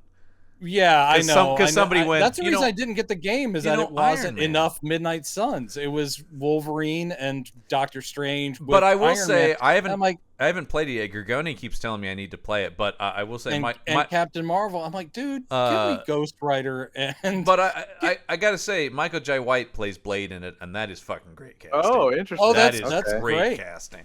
Of I course. do like that quite a bit. Yeah. All right. So back to this movie. I love once again the mixture of you've got these ninjas in these high tech suits. They have the sword fight, but then they give him this old looking scroll as the invite to the thing. So I just love the idea of the vampires still having their origins in the Middle Ages and stuff. When you're like, we summon you here with this scroll, but also we have It's like all this vampirism comes with its own aesthetics that they're like, look, even if you were turned 20 minutes ago, you're going to be wearing floofy shirts. That's always just part of the thing, right? It's Sorry, you're now a vampire, they, so they, get used they to have it. evolved with the times and all the stuff, but they still just carry things forward from being time eternal or whatever, right? Right, Like I right. love that idea. Which is why we're gonna get such a cool modern Dracula in Blade Trinity. Oh yeah. God, So yeah, he agrees to go with them, and I do like when I love this scene when they're on the helicopter and they're going like, I gotta say, I'm pretty surprised, Blade. You came so willingly. And then he opens up his jacket and he's got a bunch of explosives in there. Yeah, it's totally cool. I am ready at any point. Yeah. We I mean, this movie does have B. yeah, this movie has both Whistler and Scud being cues, and so the tech is there. They're introducing stuff like, "Hey, check this out," and it's just like a Bond movie where it's like, you know what this does? It has this cartridge in it, and you punch it in, and when you punch this guy, the thing gets put in there, and it's got its own- I love that, and I definitely, and the UV I definitely bombs, didn't UV grenades, awesome. I was gonna say I definitely didn't steal that for something I'm working on as much You as totally I did. involve. You totally did. yeah. God bless. I absolutely did a tribute crib from this movie in Count. Yeah. If you think about the way the main villain dies in Count, Yeah. it's exactly the way Reinhardt dies. Yeah. Well, the blade goes in the opposite direction. Oh, but one of the most badass and that deaths. totally I wasn't just- intentional. But then looking back, I was like, oh, I 100%. Well, actually, watching this movie because I've been writing this thing, and I'm like, I've got vampire hunters with things on their wrists like that, and I watched this movie and I went, oh right, I didn't even know it was a thing. I'm just like, yes, that's where that image came from. It's so for me. baked into my subconscious. That's how right? you like, yeah. You may want to check with lawyers on some of these things. I'm just saying. They do. You might get a couple phone calls. They do different things. My wrist weapons do different things. It's just a Well, it's similar like, aesthetic. How many You know what times have it's- we heard my wrist weapons do different things? Jeez. You know what it's analogous to? It's like when a director will insert a shot that is like a tribute to a shot from a movie that I they mean, that's love. You know, and Tarantino's whole career, right? Yeah. What's the thing about if you steal from one place, it's plagiarism. If you steal from a bunch of places, it's homage. Yeah, there you go. And I think as long as the guys who drive me insane are the James Camerons who goes, I'm not inspired by anything. It's all my own imagination. It's like, dude, why are your movies so derivative then? That statement, along with many statements. I only need my own brain. I've never been inspired by another property or film or book or anything. I would get Insane. arrested for it, but there are times I'd like to punch him in the face. I'm know. not saying he hasn't. He's a entertained me many he's a time. very talented man, but my God, as soon as he opens his mouth, I That despise ego, him. that Yeah. ego. All right, so they bring him to Thomas Kretschmann, who is the Overlord. I love anytime they call him the Overlord. And yes, I like the idea of this is also a very classic vampire thing of he is more monsters. Oh, he's one of the ancient vampires. There's always the elder vampire. And the thing I like about it, not only does he have that sort of Nosferatu thing, but he's like gooey too. You know what I mean? Like there's a sheen to it. It feels very and the makeup that's is something so Ebert brings good. up in his review. He loved the creepiness of being able to see the veins, and he's so it's not just a prosthetic, but it's that Del Toro thing. It feels real. There's a texture to his skin. Yeah, it is great makeup design and execution.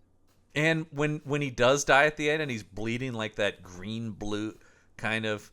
He's bleeding ichor. Even that I love. I'm like, Jesus, they included ichor instead of blood. Oh, Well, I mean, because it is like, who's making the movie? Of course, Guillermo del Toro's thinking about And then that. when he calcifies real quick. Yeah. so Yeah. good. You just like. I this- love well, I'll let you get to that part before I keep jumping around. Well, yeah. So they're offering truce because there's something worse than Blade, and in fact, I do love their moment where it's just like, also, you killed Deacon Frost. We're all actually kind of happy about that because that guy sucked. Yeah, you did us a favor. Yeah, I did love us a that. favor. Also, love the sniffling lawyer where it's like, you're not a vampire. He goes, oh, I'm worse. I'm a lawyer.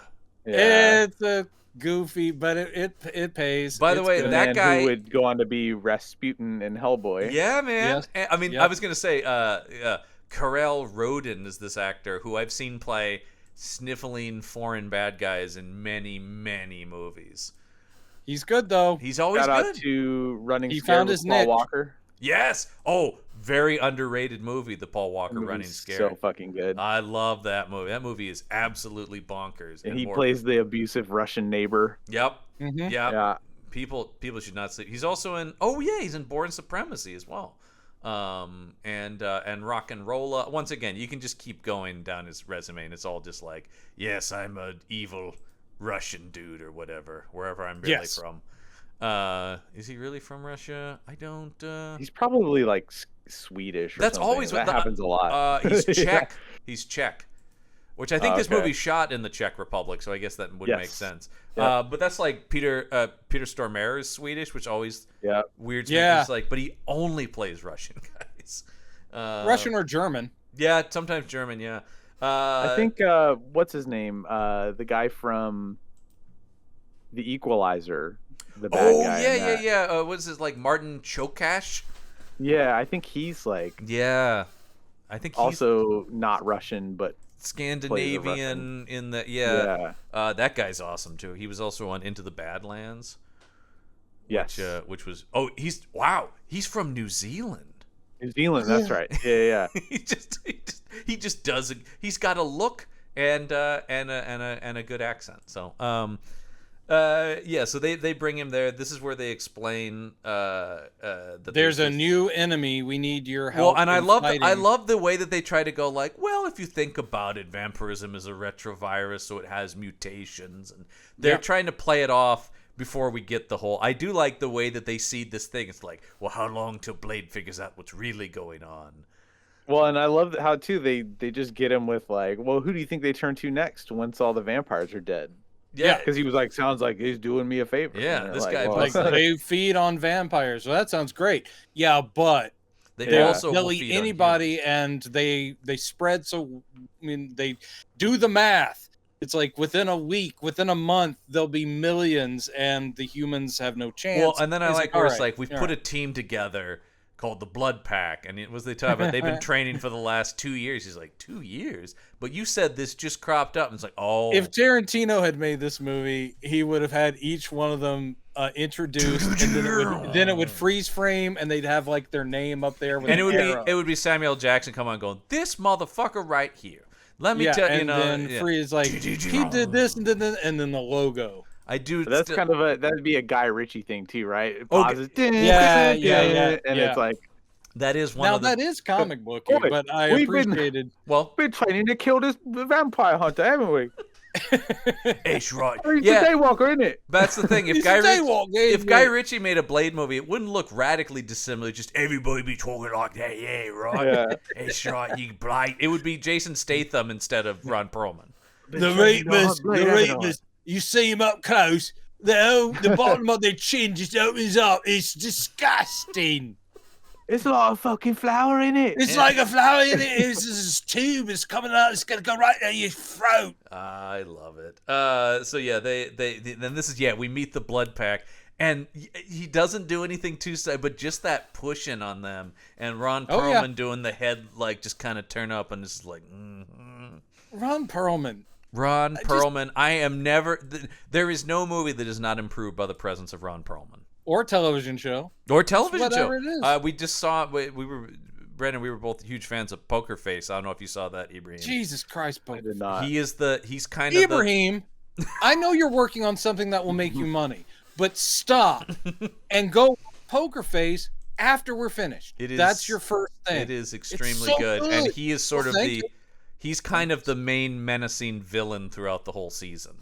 No, you don't see that much of him, but when he's But it's there, all. But it's all he's also. great. So you don't see that much of him, but you hear a lot of threatening phone calls and that voice going. yeah, you I'm do. gonna find you and fucking kill you. You know. Oh Yeah. man. Like that stuff is great. He's just always fantastic, man. And I guess I'm looking at his IMDb as well, going like, what's he up to? He's done a lot of stuff.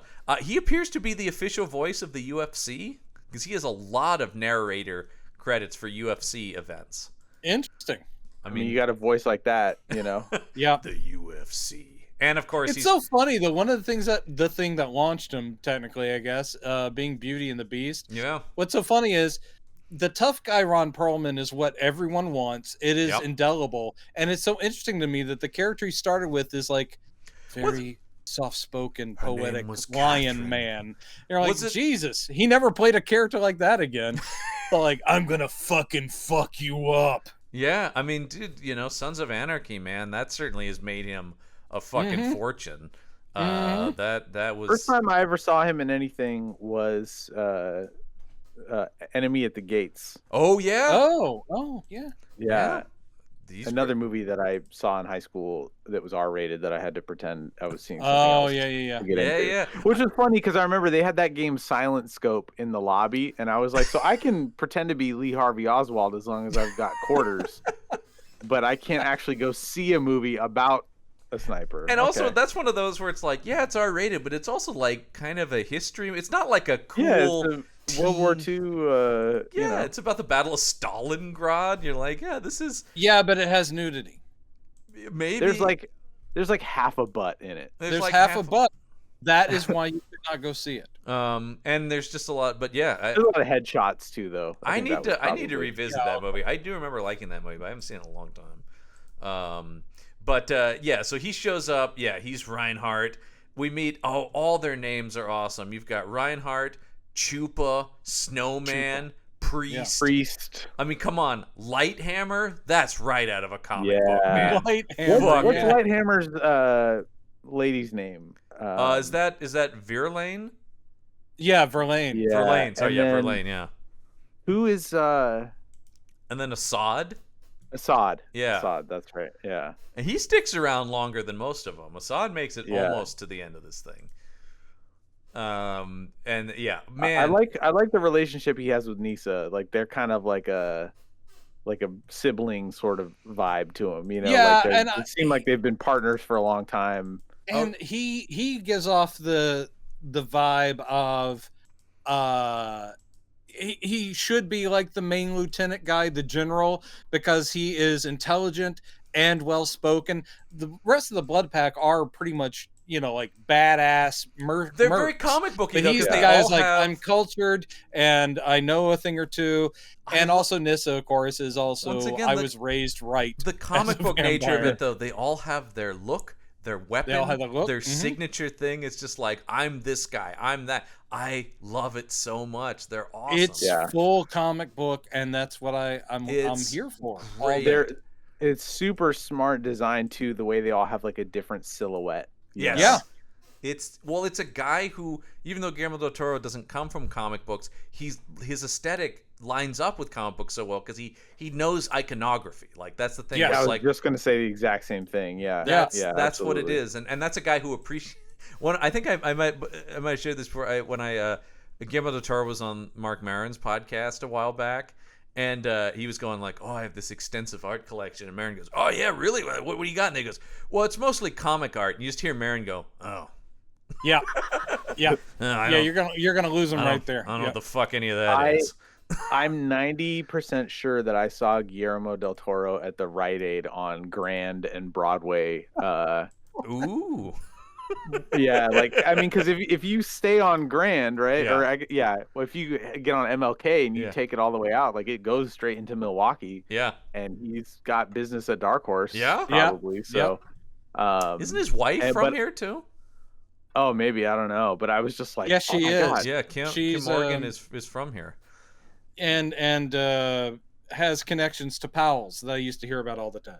Oh, okay. That's right. Yeah, so that must have been him then. Like, and I couldn't believe I was pulling into the parking lot as he was like walking to maybe his car or something, and and he was just looked like kind of a disheveled dude, and I was like, that guy was so familiar. And then I put two and two together, like before it was, after it was too late for me to try to be like, oh, excuse me, I love Blade 2. This is not a slam at all, but he looks like comic book guy. He looks like somebody you would just, if you didn't know he's a famous director, he would be somebody you'd see in a comic book shop and just go, oh yeah, man, yeah.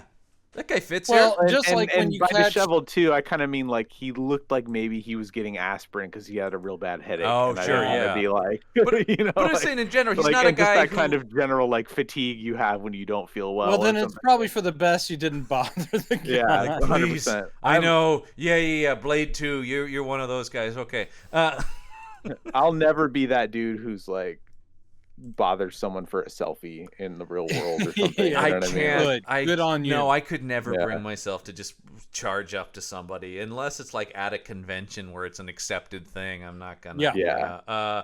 So yeah, he's got to work with the Blood Pack. I do like when they go through. Yeah, well, you guys will work with him to hunt these things, and then when they go back to discuss the thing with Scud and Whistler, and he's just like, what do you think? And Blade's just like, oh yeah, they're gonna fuck us. They're gonna fuck us the first they're chance gonna fuck us Are you first kidding me, chance man? No, of course not. It's like, yeah, we have a common enemy, but they're still fucking vampires, man. I'm not into this. Or no, Scud goes, what do you think? And he's like, I think it sounds like blah blah blah. And then Whistler's like, what do you really think? He goes, I think they're gonna fuck us the first chance they get. And that was a great moment because it showed you the difference between like it was almost a little bit of foreshadowing that like he doesn't really trust Scud, like I really thought that was a great bit. And then you get the great face off between him and Perlman where he's like, oh yeah, this where he just so excited. He goes, you've been trying to kill me, and he pulls out one of his stakes. He goes, go ahead, man, fucking kill me right now. Now's your chance. Yeah, let's do it. And just the two of them. Reinhard. Yeah, I do love the classic like douche cronies being like, yeah, man, do it, fuck him up, Reinhardt. Yeah, he's got his guys, and then this is where he does a somewhat of an attempt to do it, and Blade jams the explosive device. Oh, dude, it's just. And I love the way he says, "Now you got an explosive device stuck to the back of your head," kind of like, now these are the consequences of your actions. Yeah, it's a fuck around and find out. It's a fuck around and find out. Do you see what you've done? Have you learned your lesson, Reinhardt? Yeah. Have you? And then this will take us to our rave scene in the Vampire Club, where we see where he goes, this is a vampire club? I don't see any glyphs on it. It's like, take a look at this. Because of you, Blade. Once again, love the idea that the world is evolving because there's a guy hunting them. It's an infrared glyph.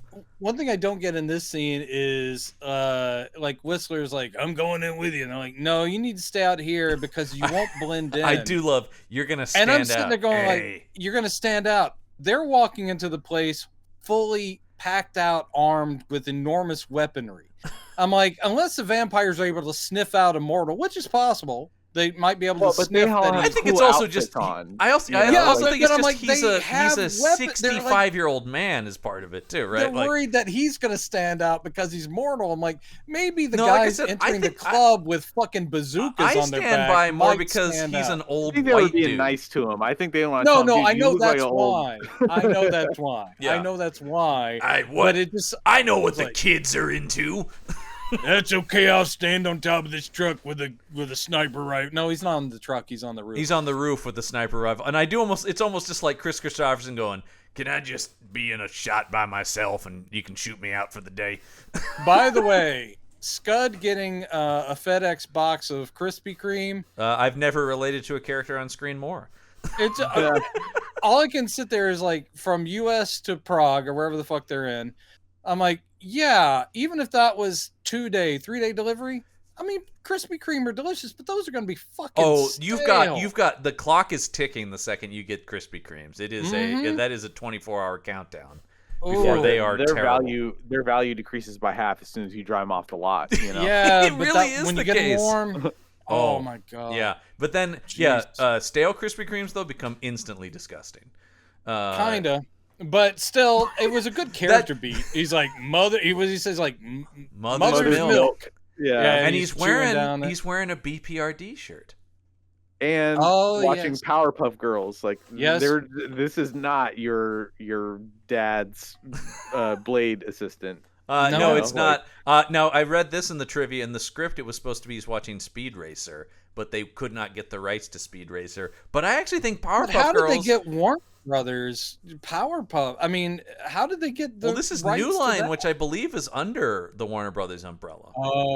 I think New Line is a subsidiary of Warner Brothers. It's weird that a Marvel character movie came from a Warner Brothers subsidiary.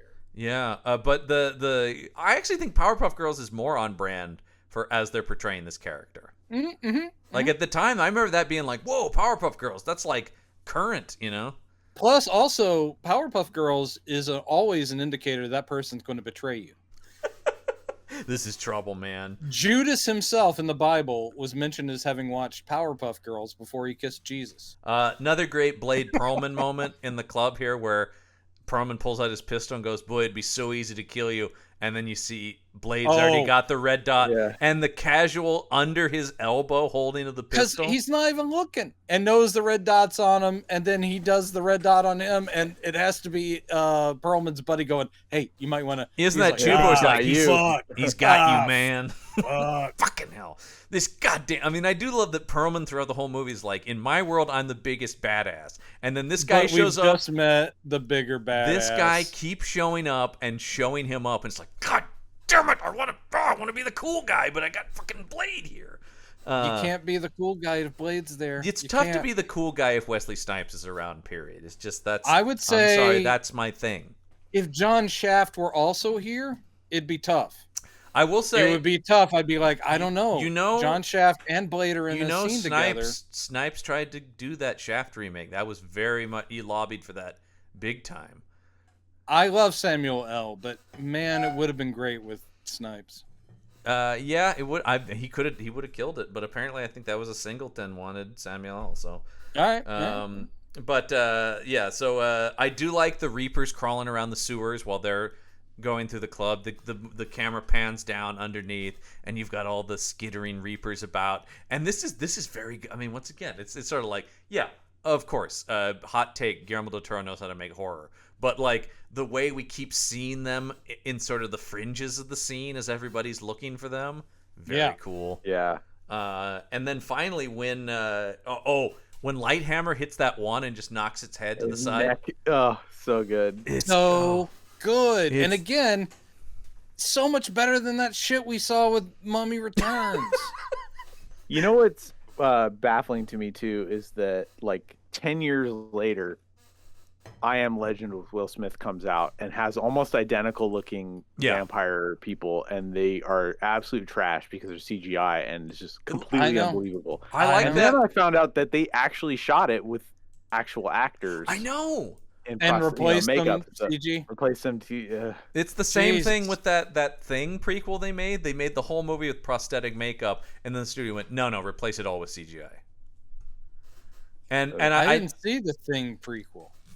It's terrible, and mostly due to the CGI. It's also doesn't need to exist. It's one of those things where it's like, don't you need to know the story of the Norwegian station where they found the dead people before them? It's like, I don't. And everyone lifted their arms and said, no, thank you. Yeah, I don't. But it would have been better. At least it could have been enjoyable for its monster makeup if it hadn't been shitty CG. Anyway, when they do, I do like when they start lighting up Reapers, and it's like it's not doing anything. They're blasting away at these things, and they just keep coming. When Snowman stabs the one into the wall, and it just climbs its way up. Like it literally splits itself down and you get the whatever. Also very cool. Although I heard the Reaper blood had to be colored a different color because they were getting threatened with an NC-17 on this for its violence. That's okay. I think it's cooler that it's like yellow or whatever. It is one of those. Yeah. But I also always think that's one of those hilarious things where I'm like, why is it less disturbing if it's just a different... I remember Sam Raimi talking about that on the Evil Dead movies. He goes, yeah, we found out if we use green blood for some of the monsters, the MPA was cooler with it. And I'm like, it's still... That's probably why Damaskinos was blue, right? Yeah, or green. It's sort of that thing where it's like, could be, but it also fits the older vampire thing, full of ichor. Yeah. He had some Dawn dish soap just seeping out of him. Man, I've been it's Prel. Yeah. Hold on, I want to get some of this. I got to go do the dishes later. But so they all of my silverware is spotless. That's right. I just killed this suckhead, and I swear to God, it was Jet Dry. Jet Dry came out of that thing. So, Lisa, you're my pride and joy. Also, I am filled with pride and joy. Ibrahim, that may be joke of the day. That's pretty good. That was so seamlessly done. We do lose Priest here. He's the first one to get devoured by one of these things. That's okay. He's the least likable one. Tony Curran, who's a guy who is in a million things. Still around, yeah. A million things. I love when Ron Perlman's character is just like, they're trying to kill him, and he's like, Jesus Christ, Snowman, come on, man. Like, how to fucking put him out of his misery. Yeah, that is great. That's a great moment. So, yeah, they basically find they are woefully ill-prepared for these things. Snowman can't do it. Like this like, badass, stoic dude. That's his buddy, man. It shows it's real good, real simple, quick writing that tells you a lot about, boom, there's their relationship right there. That's all we need. It's great. And so, they finally are run off by the sunlight. And which does work. And now they know it's like, man, all the other stuff, it's nothing. And then they got to hit them with They go down under the club, and they find this Reaper that's, eating its own arm because it's so hungry. It got trapped. Yeah, so it can't escape. They point out it's one of the security guards from the blood bank at the beginning. So that's how they know. And they also use that scene to kind of seed more suspicion about Whistler and did he turn or not, right? Because they're like, why'd you leave your fucking post? And he's like, I'll show you, Which is, it's good stuff where you've got because you're like, oh, somebody's betraying them, and is it our beloved Whistler? Yeah, of course it's Norman Reedus, but this is a very like economic story, like screenplay, like, you know what I mean? Really like there's good. not.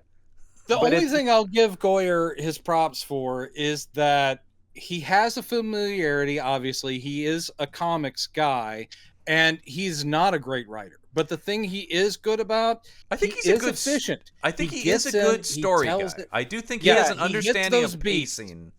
And it's not sparse either. Like, it's not like so efficient that it lacks, character and color. Like, it's Right. but it gets to the point. It doesn't. There's not a lot of fat. You know what I mean? It's a pretty lean piece of meat. And I think that's why a lot of he's been involved in a lot of good stuff, because I think he does have good ideas, but he should not be the guy to take something to full existence. He also, by the way, he has no voice, and that's not a bad thing. He is so capable. But that's like because that's the thing. So when you put him with a guy like Nolan, they can do great work together.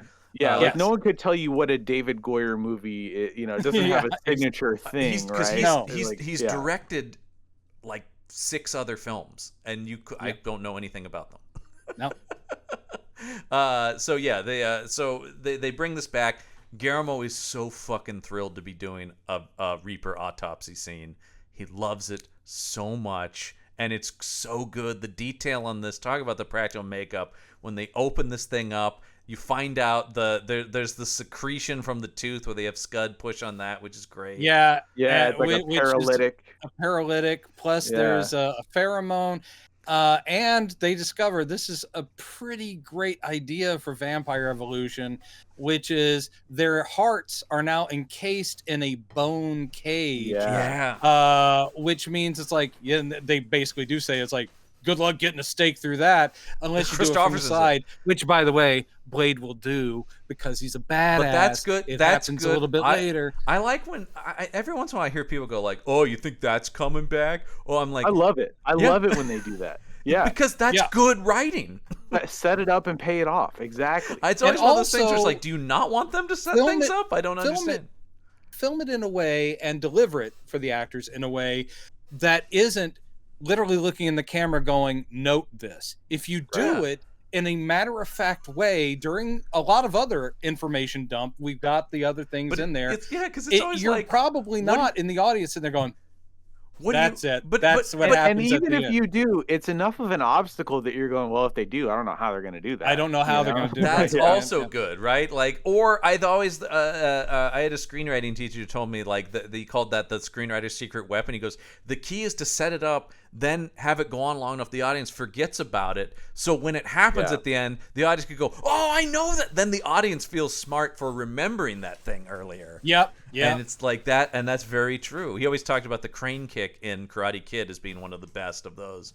Where it just kind of, they check it a couple times, and then it's like, oh wait, he's gonna do the crane kick. Like it allows the audience to be a couple minutes ahead of the movie, going, of course. Oh, this is the only thing that could happen right now. Yeah, that's good. And then I love when they drop the blood into the like digestive system and it starts going.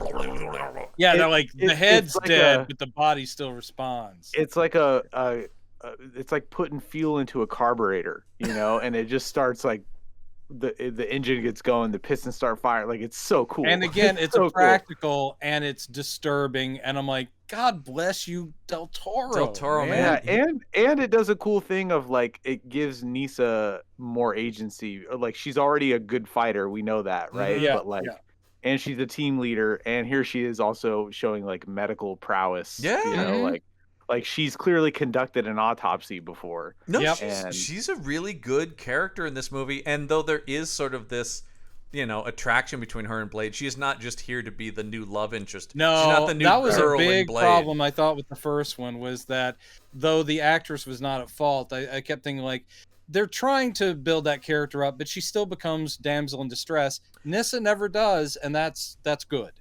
Well, I mean, because Nissa, in fact, she sacrifices herself.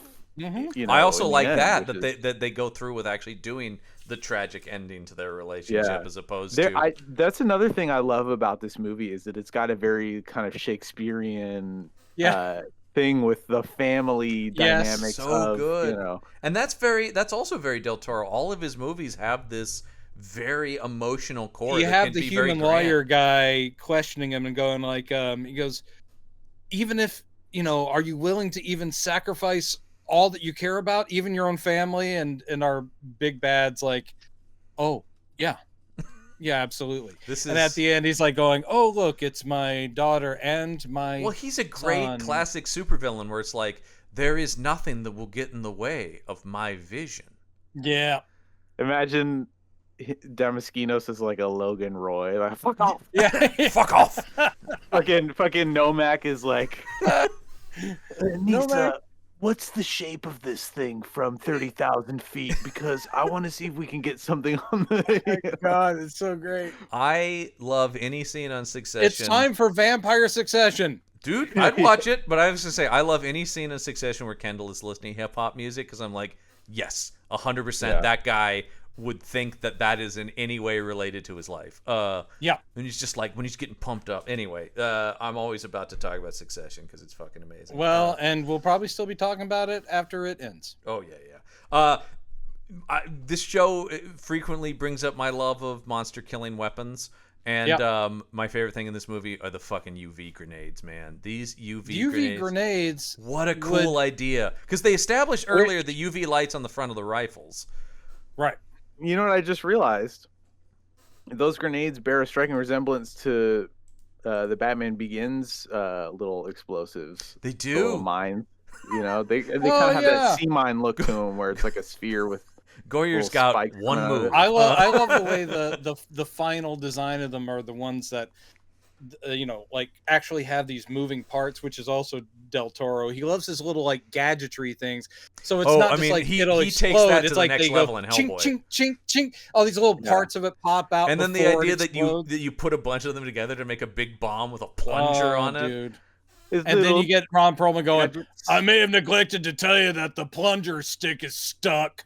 Yeah. Whatever it is like. And then Wesley Snipes solves that problem by just kicking it, which is the best. By kicking it, which is what you do. Well, and also, I mean, UV is not a problem for him. Like, it just means that he has to put himself in harm's way to set it off, you know. But one of my favorite lines in the movie is when he's like, "You obviously do not know who you are fucking with." Oh, Jesus, man! I remember that in the trailer with the replaced messing. Yeah, and the thing is, too, like, it's he's got that like one step ahead of everyone thing the whole time in both movies, but again, both 1 and 2. Both movies I'm not one of in those this like erasure part in this people perfect duology. No, yeah, but it goes unsaid the whole time. It's just shown to you, and he reaches this frustration point where he's like, "No, I'm telling you now, like." That's how it is. Because we get this whole sequence in the sewers here where they're hunting people, and this is also where Lighthammer has been infected. He got bit, and just like in a zombie movie, I mean, they are following the beats. Verlaine or his lady friend is like, "Oh my God!" He's like, "Are you hurt? Did they bite you?" He's like, "No, they just messed up my back." And she's like, "Oh, you'll heal from this in no time." But he's kept the bite mark under his vest. And then I love that Del Toro zooms in on the seeping of the yellow goo thing, and you're like, and I also the armor they wear in the sewers. I love that they have to screw it in, like screw it onto them. Yep. Oh, so cool. Once again, that is that Del Toro thing about he likes the little details of. Mm-hmm. And honestly, I think that's another part where the yellow blood did them a favor because it signifies a visual change. Yes, yeah. It is that thing where sometimes... And it's also creepy. Yet again, it's another choice. It's like, it looks pus-like instead of blood. We're used to blood in a vampire movie. It's like this other viscous fluid. That's disturbing. It's new. It's such an interesting thing because I find it more disturbing. Yeah. Quick vampire or werewolf break again. All right, no worries. The chunk. So they're down in the sewers. We get a lot of stuff down here. I do like the moment when what was her name is Verlaine.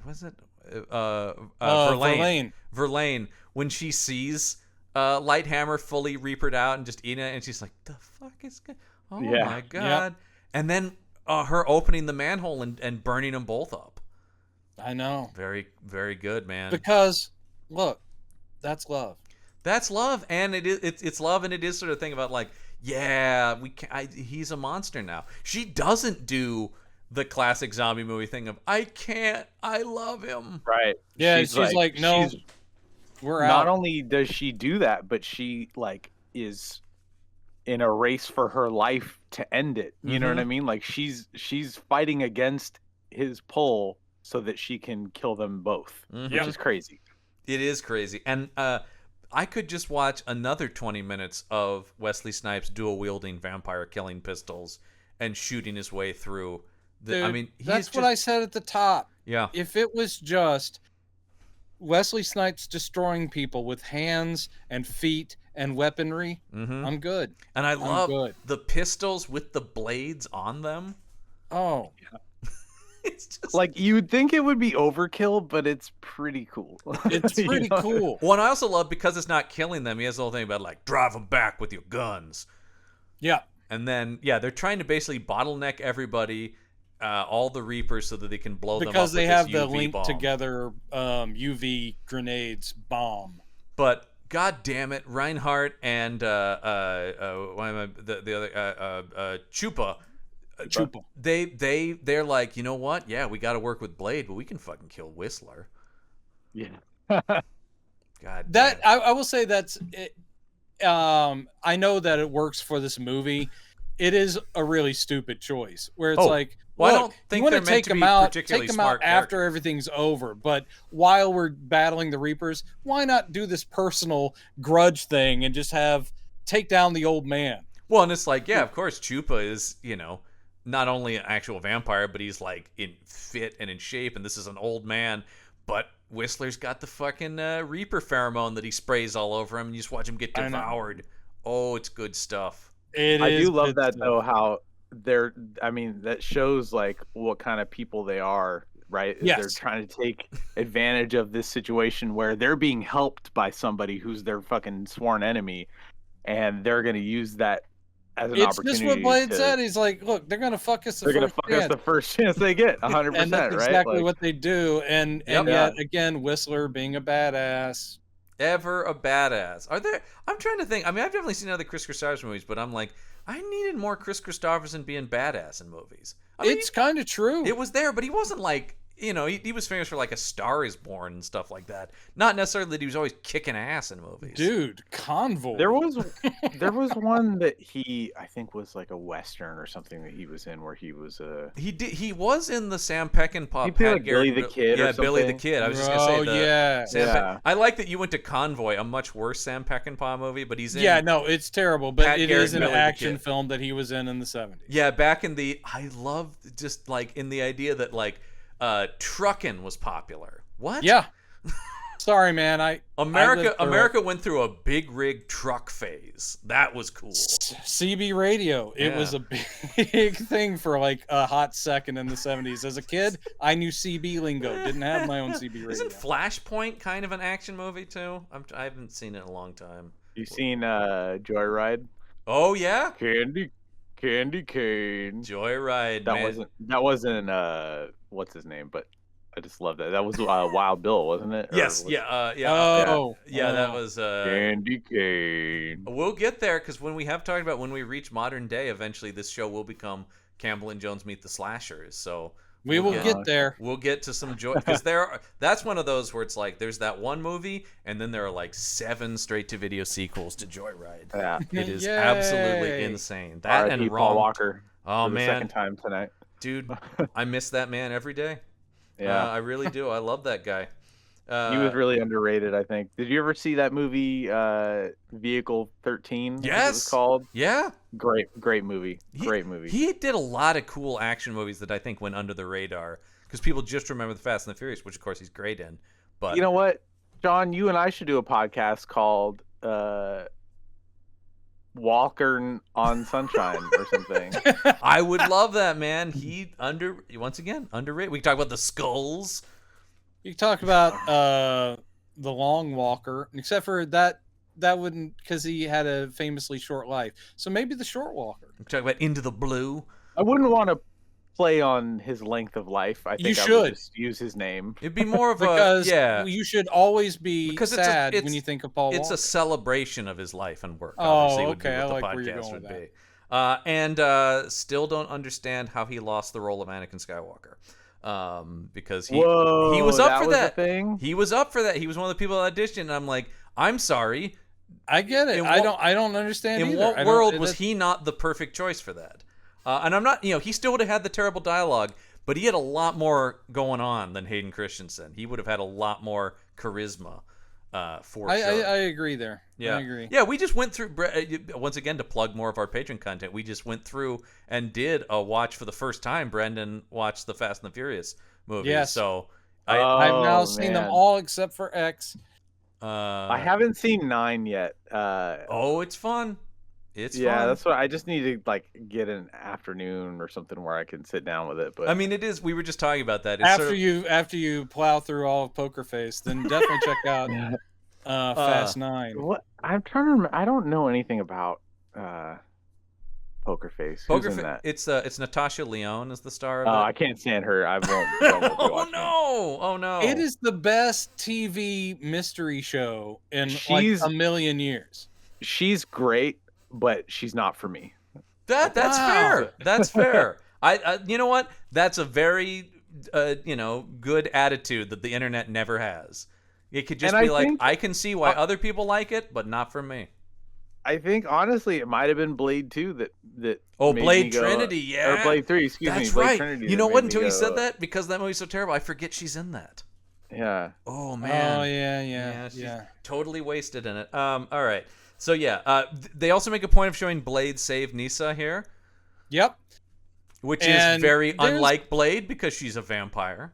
They don't have like a romance per se in this movie. There's just a lot of like I love. understanding looks where it's like, you know what? I accept you. It's another thing. And I get what your life is, but on both sides are like, and there is one dialogue scene where she's like going, why do you hate us so much?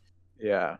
And it's like, I look. love that. Once again, I love, and this is not to just keep pitching towards what's going to be the Blade Trinity episode, but Blade Trinity doesn't pick up any of that. This movie introduces a lot of the thing that I also love about Spock and Star Trek, right? Where it's like you are a child of two worlds and ever wrestling with that. Yes. So I love that. I love all the stuff where Blade is trying to keep the thirst at bay. And, yeah, we do see it you once know. again, him shooting up his vampire elixir or whatever that is at one point. And I always love how it pains him. The way Snipes plays it, like, oh, Yeah. And she sees him in that vulnerable moment, and she's like the only person who gets to see it other than like maybe Whistler, right? But she does make the call of like, you're as addicted to that as we are. It's it's sort of it's this. a She similar brings thing. up the concept of the self-loathing inherent in it, right? It's like, Yeah. do you really hate us, or do you hate what's inside you? Are you trying to Yeah. kill the Oh, it's so good. Thin strokes, but necessary, and they're good. It's the kind of thing. It's like it's not poorly sketched. It's lightly sketched, right? It's in here, but it's not overtaking the movie. And there's just enough to introduce this little. That's true. It could have slowed everything down if they really leaned into it. If they made it a love story on top of all this other stuff, it would not have worked. No, we would not at be all. here talking about it. But it's a in thing. The same way. It's a thing I've talked about before that I always shout out to who I think is the best film commentator on YouTube, a guy named Patrick Willems. Patrick Willems. Patrick Willems is great, and he just put out his video about vibe movies. I don't know if you saw this. Yes, I knew you would love it, Ibrahim, because he's talking up Tenet, which we both love. Yeah. And I also love Miami Vice, like he does. Same. Yeah, because dude, just give me 2 minutes of Colin Farrell with no dialogue driving a boat at night. I'm there for it. So I haven't seen the movie, but I love the show, and I started putting together a custom figure. I saw that. I saw that you were working on that, which it's also I need to get back to that. one of my all-time favorite TV shows. So I was very excited. Of Miami Vice? You're working on a Crockett and Tubbs custom film? Hell wow. yeah. The movie with the Ferrari. Yes. And if you haven't seen the movie, also does rule. Also, and I'm just throwing this out there, Yeah. once it's done, because I know you sometimes go above and beyond, give it an AV element, like you push a button and it plays In the Air Tonight. Yeah. There you go. But I tried that. So quick aside, I tried to stick that an could be the MP3 title of player this show is Quick Aside. Yeah. I tried to stick an MP3 player in my kit that I made.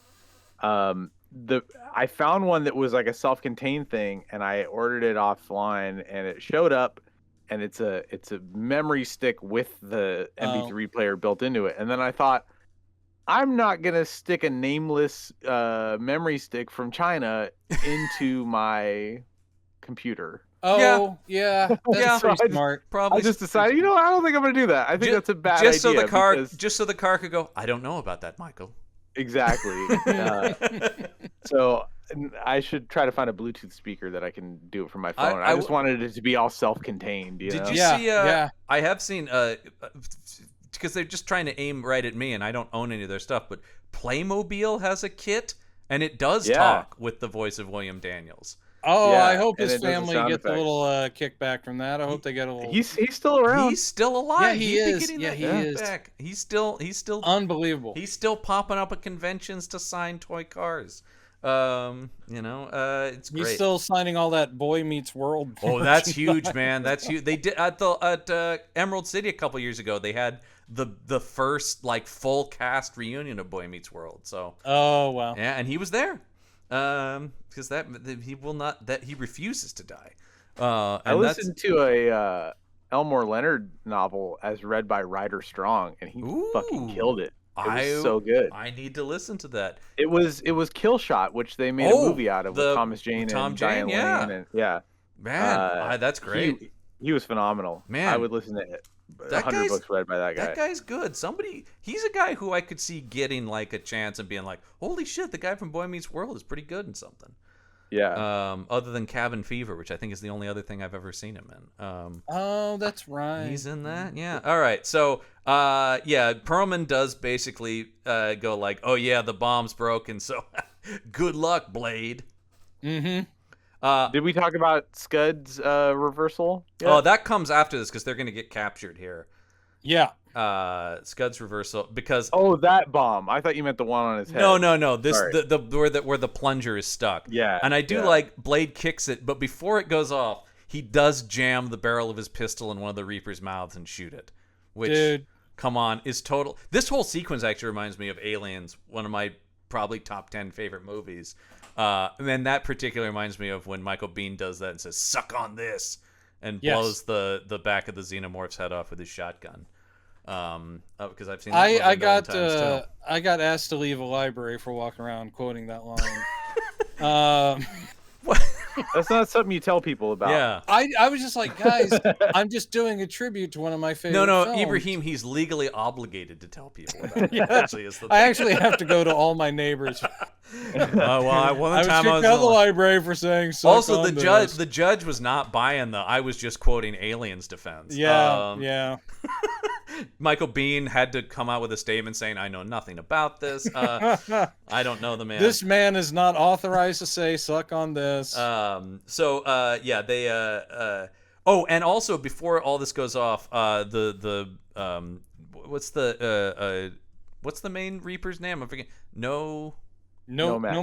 Yeah, Nomak. Jared Nomak. Yeah. Which, by the way, I love that Don Miskinos is like, "This one is my offspring. He will take his rightful place next to his sister Nisa. Yeah. We will call him Jared. We're going to call him Tommy. He looks like a Jared to me. Look at that face. That's a Jared face." So he goes, go see your brother, Stuart.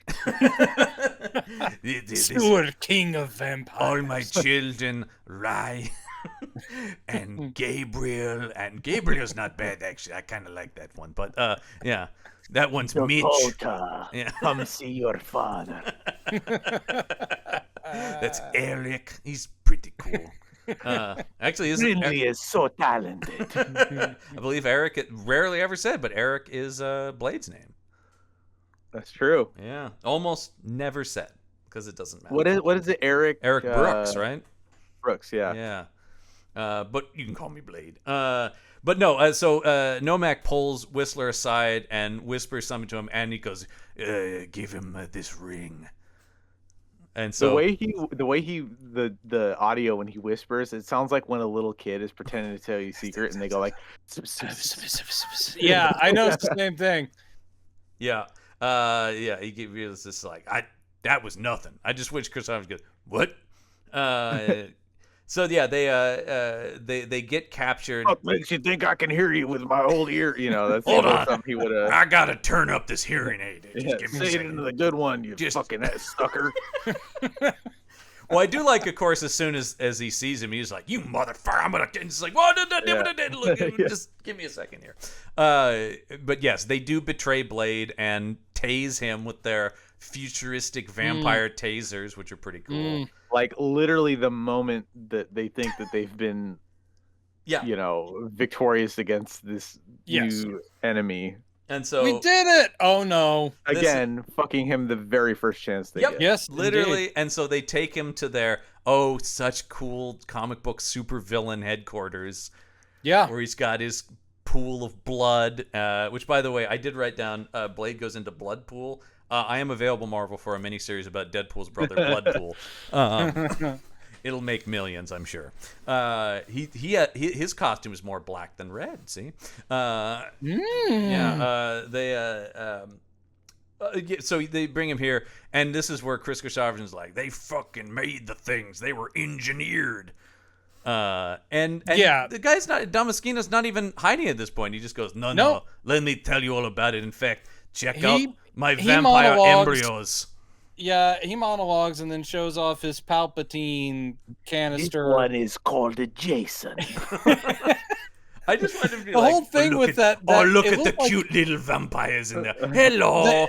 They looked like it looks like a big vending machine. Yeah. Where he's like going, do you have any quarters? This is the one I'm trying to get right here. This is my favorite. F9. F9. Yeah, this one is Philip. And I just want to, because look at it, he's got a little smile. Doesn't he look like a Philip? By the way, Thomas Kretschmann, soon to be, by the time this comes out, he will have already been seen in the new Indiana Jones. I can only assume playing a Nazi. I can only, he has to be, right? Even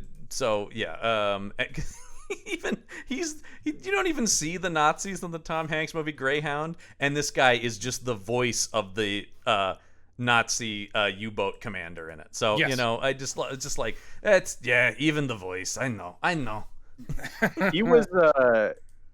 He was the dad in Wanted, right? Yeah. He's McAvoy's assassin father in Wanted. A movie. That's another one I've been meaning to revisit that I remember was pretty badass. I don't think you need to. They're curving bullets in it, man. It was directed by, what was his name, Timur. Oh yeah, the Russian guy made Night Watch and Day Watch. Which was just like visually incredible. So that's certainly a reason to rewatch it. But and also story-wise, you could do worse, or you could do better. Well, it's certainly. I remember going like, okay, so it's not the comic book at all. Great. No, which is honestly good. I mean, do you want Eminem running around with Halle Berry like? No, probably not. But I could have used more costumes at the very. That costume is badass. The outfit the main character wears in that. You shouldn't be played by Eminem though. I would take Halle Berry though. Yeah. By the way, Halle Berry over Angelina Jolie. Angelina Jolie is Angelina Jolie and everything. Halle Berry, I think, is a little bit better. Yeah. I don't know. We're not going to have this fight. Here we go again. It's the classic Jolie versus Barry fight. Actually, there's a movie. Ooh. The sequel to X versus Sever, which is not available to stream anywhere, by the way. Is it not? We keep talking about doing that on the Action Shelf. So I've never seen it, and I'm like, I love Antonio Banderas. I love Lucy Liu. Let's do this. I saw that in the theater because I was like, oh, what's this? They're just assassins fighting each other, and their names are X and Sever. Done. And I remember it being pretty silly and fun.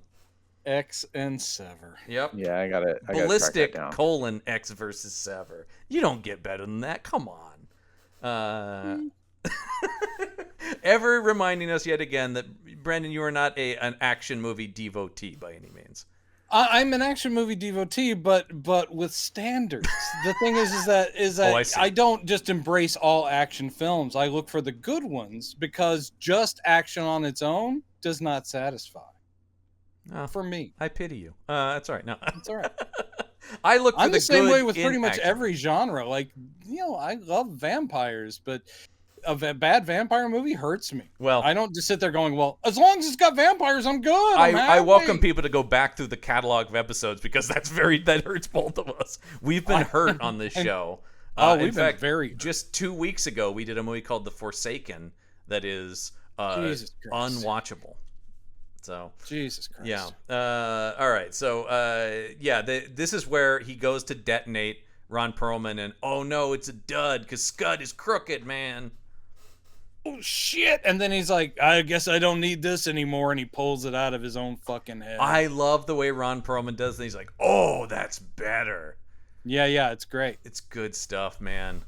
And then, but of course, then the coolest, and like I said, is total. It's always the Batman people claim to want in movies, is the Batman who's 10 steps ahead, and I'm always like, I don't know that you actually want that. But this moment is that where it's like, yeah, I knew you were crooked the whole time, and the bomb's not a dud. And yeah, Scud had to show Scud. This is the traitor turn, and they're like, "What?" And he's like, "Yeah, man." And he pulls his he's such a dick about it. Not only has he betrayed him, he has to be real like taunting about it too. Yeah, and he's like, "Yeah, man, I'm one of Damaskinos' familiars." Right, I'm one of his familiars. He goes, "I'd rather be when it all comes down. I'd rather be a pet than food." And you're like, oh, cool. And he's got the familiar tattoo under his lower lip. Very Wakandan style. Yes. Yes. I just like the seriousness of Wakandan. Yes, because that's absolutely. But I love Norman Reedus's because there's no action movie I don't love this in when a bad guy's about to die and he just does a little Yeah, it's great. Oh. My favorite one still is Gary Oldman in The Fifth Element. Yep. When he says that, like, oh no, and then explodes. It's the best. I don't know who I guess the answer is Luc Besson, but that whole Gary Oldman performance in that movie is out of control. I think literally Besson just said, "Do what feels good." I mean, I think that was the case on The Professional as well too. It's just yeah, exactly. Whatever, Gary, you got this. Oh man, I was just thinking about Gary Oldman in a Blade movie, but then I'm like, oh, I guess that's Dracula kind of is where I can get that energy. So yeah, they and then they're gonna. So what's the plan here exactly? They're going to extract Blade's blood because that's sort of the final. Well, the whole in this thing guy's is plan is to make the perfect vampire. Well, because they were trying to make a Blade basically when they accidentally made the Reapers, and so they're like, now we have the source. We want to scientifically engineer the perfect vampire who is already is immune to everything, and the only thing we're missing is immunity to daylight. Right, because they crack silver, right, with the Reapers. Silver and garlic. Yeah, like, that's all good. We're not. That shit don't do nothing to us. But yeah, we just need the daylight. So they put him on this medical table with a bunch of spikes on it to drain him of his blood. They're always trying to drain this dude's blood. I know, man. And they're not even like little spikes. They're like Blade steaks, right? Like they are like they are big. Got chunky. thrown into a Mortal Kombat pit. Yeah, on a they table poke up right through him, and he's like, ah. It's good stuff. Which is also kind of a cool, like, the crucifixion of the savior kind of vibe to it, you know? It was very subtle. Wait a minute. Are you talking about Catholic imagery in a Guillermo del Toro movie? I don't know what...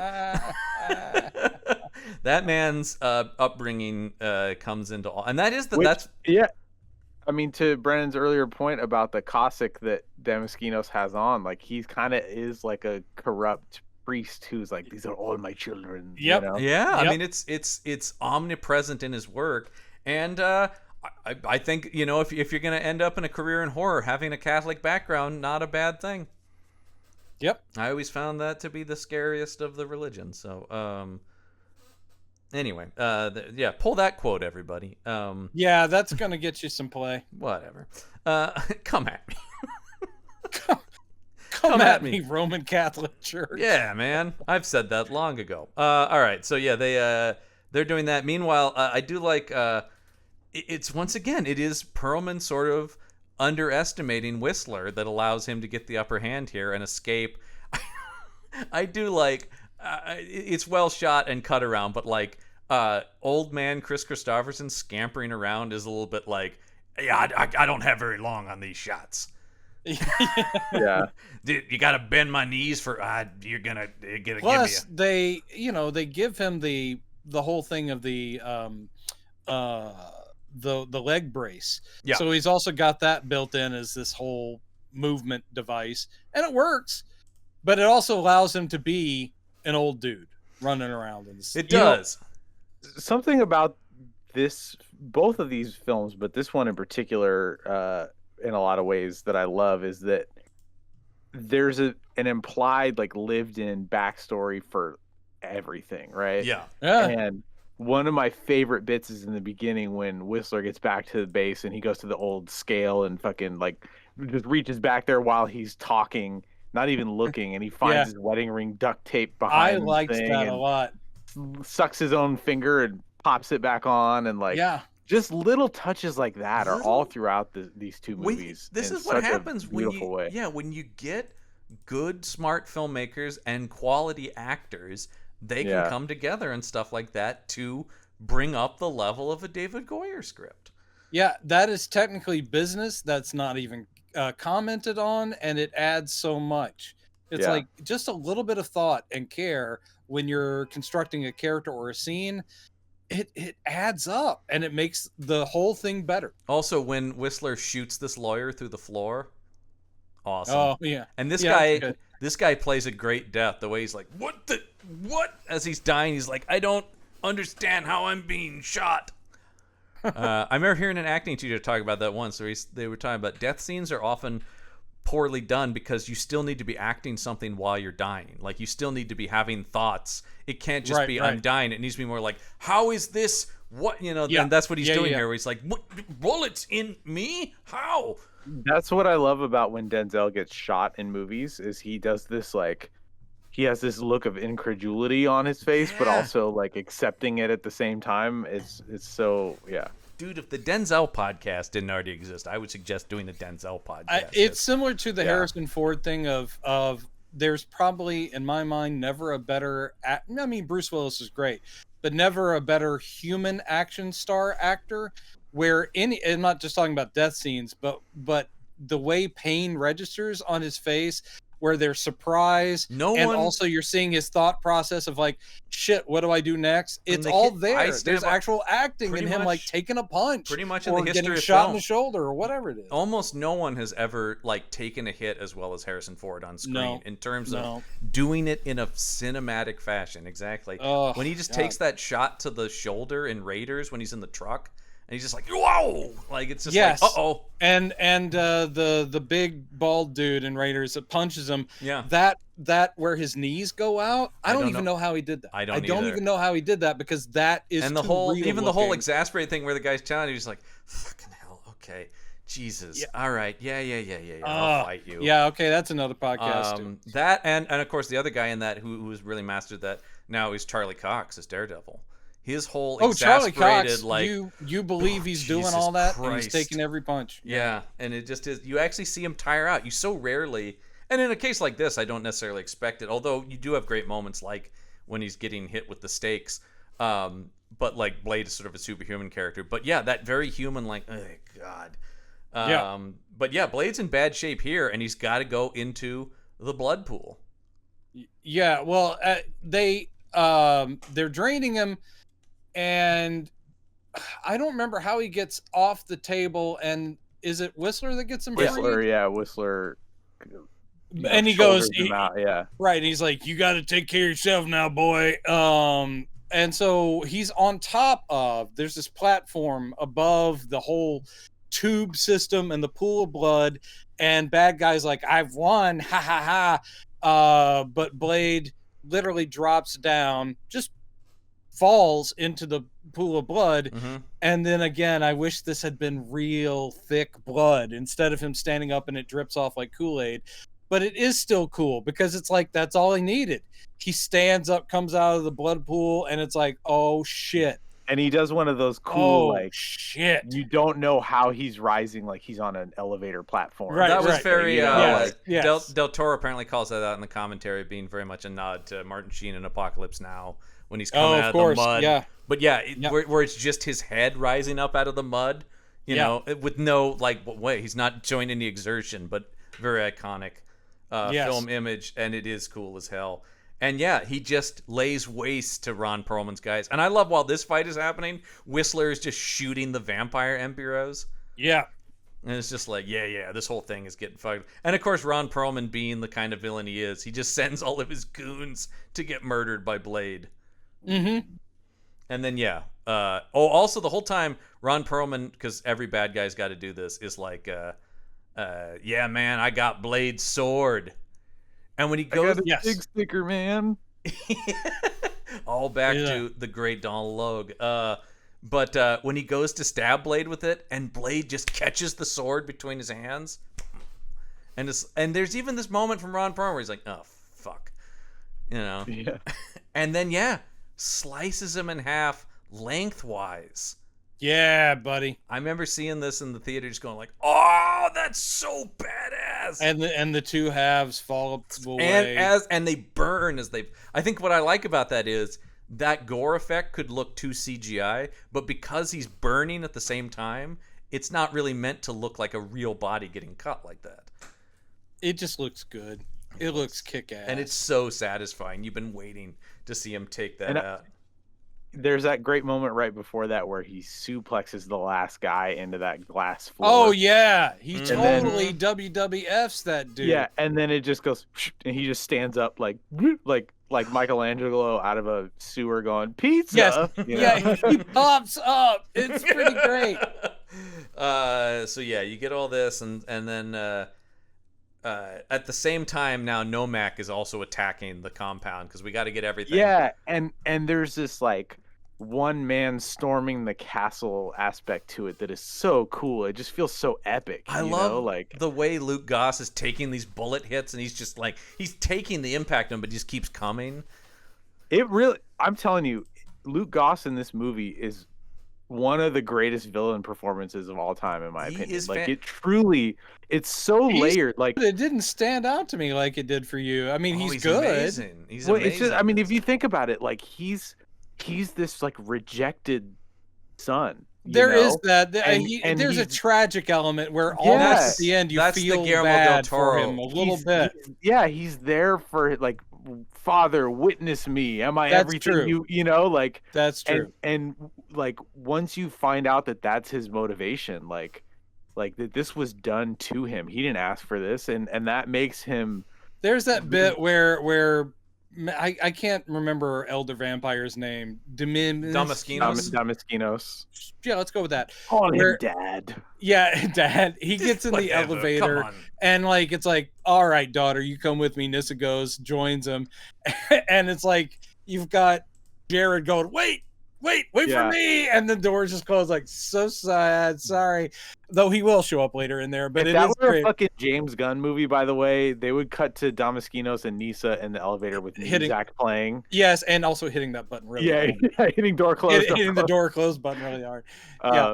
But no, like just the pain in his like it is good. Is so good, and like on top of that, he's this incredibly scary, menacing, like physical villain who's like, and I'm pretty sure that's him doing a lot of that stuff because I believe is like a martial artist. Yeah. He does. We've talked about him over on Action Shelf. He does a lot of those like straight to video fight movies. And so I love that he looks like William Fichtner with a shaved head, and he can fucking fight like Scott Adams, you know what I mean? Also, like we Scott talked Adkins. before about them kind of doing like Adkins. the Dilbert guy. Scott Adams, the amazing martial artist. But the whole thing of the class structure too, where you have the elder vampire in the fancy clothes and the new breed that he is fathered but isn't really embracing. He's literally in a hoodie and like he looks like a homeless person, and you're like, okay, that's also great. To the curb, right? Like it was just like, no, you were a failure. Even this is in like the sweet, expensive leather cat suits and stuff, and it's like there's bro, and he's like, hey, what about me? Hey, Jared, right here. And that's a brilliant thing about her character and her performance is like, she knows, you know what I mean? She sees the privilege that she has in the disparity between the two of them, and she feels fucking bad about it. Yeah. Like, that's so cool. And it's not hyper focused on, but it's there, and it adds because this whole final confrontation is really just between the vampire family. It's not Blade will of course get his final fight with Nomak, but it's it's more about this. And I do like the sort of last ditch Damaskinos ever going like, well, maybe you're okay, son. Maybe you come back into. He's clearly trying to save his own ass, right? Yeah, he's like, come be by my side, take a rightful place. I've really thought that, then you can totally hang out One here. thing though, I mean, yeah, that's his thinking, and he's a smart elder vampire. But going in for the hug, come on, he has to have known. Well, but that shows. I love that too, because it's like it shows his arrogance, right? Like he thinks like he's been around so long, and everyone's just such a pawn to him that he thinks like, well, clearly this worked. Yeah, and also there's no way he would attempt it, but he does. Right, and he absolutely underestimated Jared Nomak. Opens up and pounce down on Dad, and Dad goes down like a punk. He does, and then for an elder vampire, like you said, I mean, he is he's not instantly drained because that stuff is coming out, but at the same time, but yeah, when he just goes down and he's shocked, and the eyes glaze over, and then him cracking. Yeah, it's great. And then Nisa, like it's such a beautiful moment between her and Nomak, because like he recognizes that she recognizes him for who he is, and that he's her brother basically, and like she knows what happened to him is fucked up, and she has resigned herself to. She knows what's coming too. She's and they kind of have this moment where he's kind of like, yeah, it's coming. I'm not jazzed about it either, but it has to happen. Yeah. All right. Well, that's the thing I like about. Of course, that's also tragic because even though her performance hasn't been amazing, it's been good enough, and she's very striking, by the way. But I mean, the whole thing is that so when she goes, the audience is like, oh. She had formed a bond even in that second with her brother. She had formed a bond and even confronted her father. That's been worked out. And she's developed a bond with Blade. So as a character, she actually has weight. So when she is taken out, you're like, no. Yeah, and she spent a pretty significant scene, like literally trying to understand this creature, Yeah. And so all of that is carried with us as viewers to this moment, and like it makes her death very impactful. Yeah. And then Blade's got to come in and find some shit. And it's gonna upset him. The other thing I like of course it's one more person that he couldn't save. It is. The thing I was gonna Blade has failed at everything. The thing I was gonna say I like about Nomak as a villain. He's not a hero. Well, I don't know about that. He's a failure. He just failed. He's an anti-hero, the most overused term that I despise. No, he's an anti-hero, man.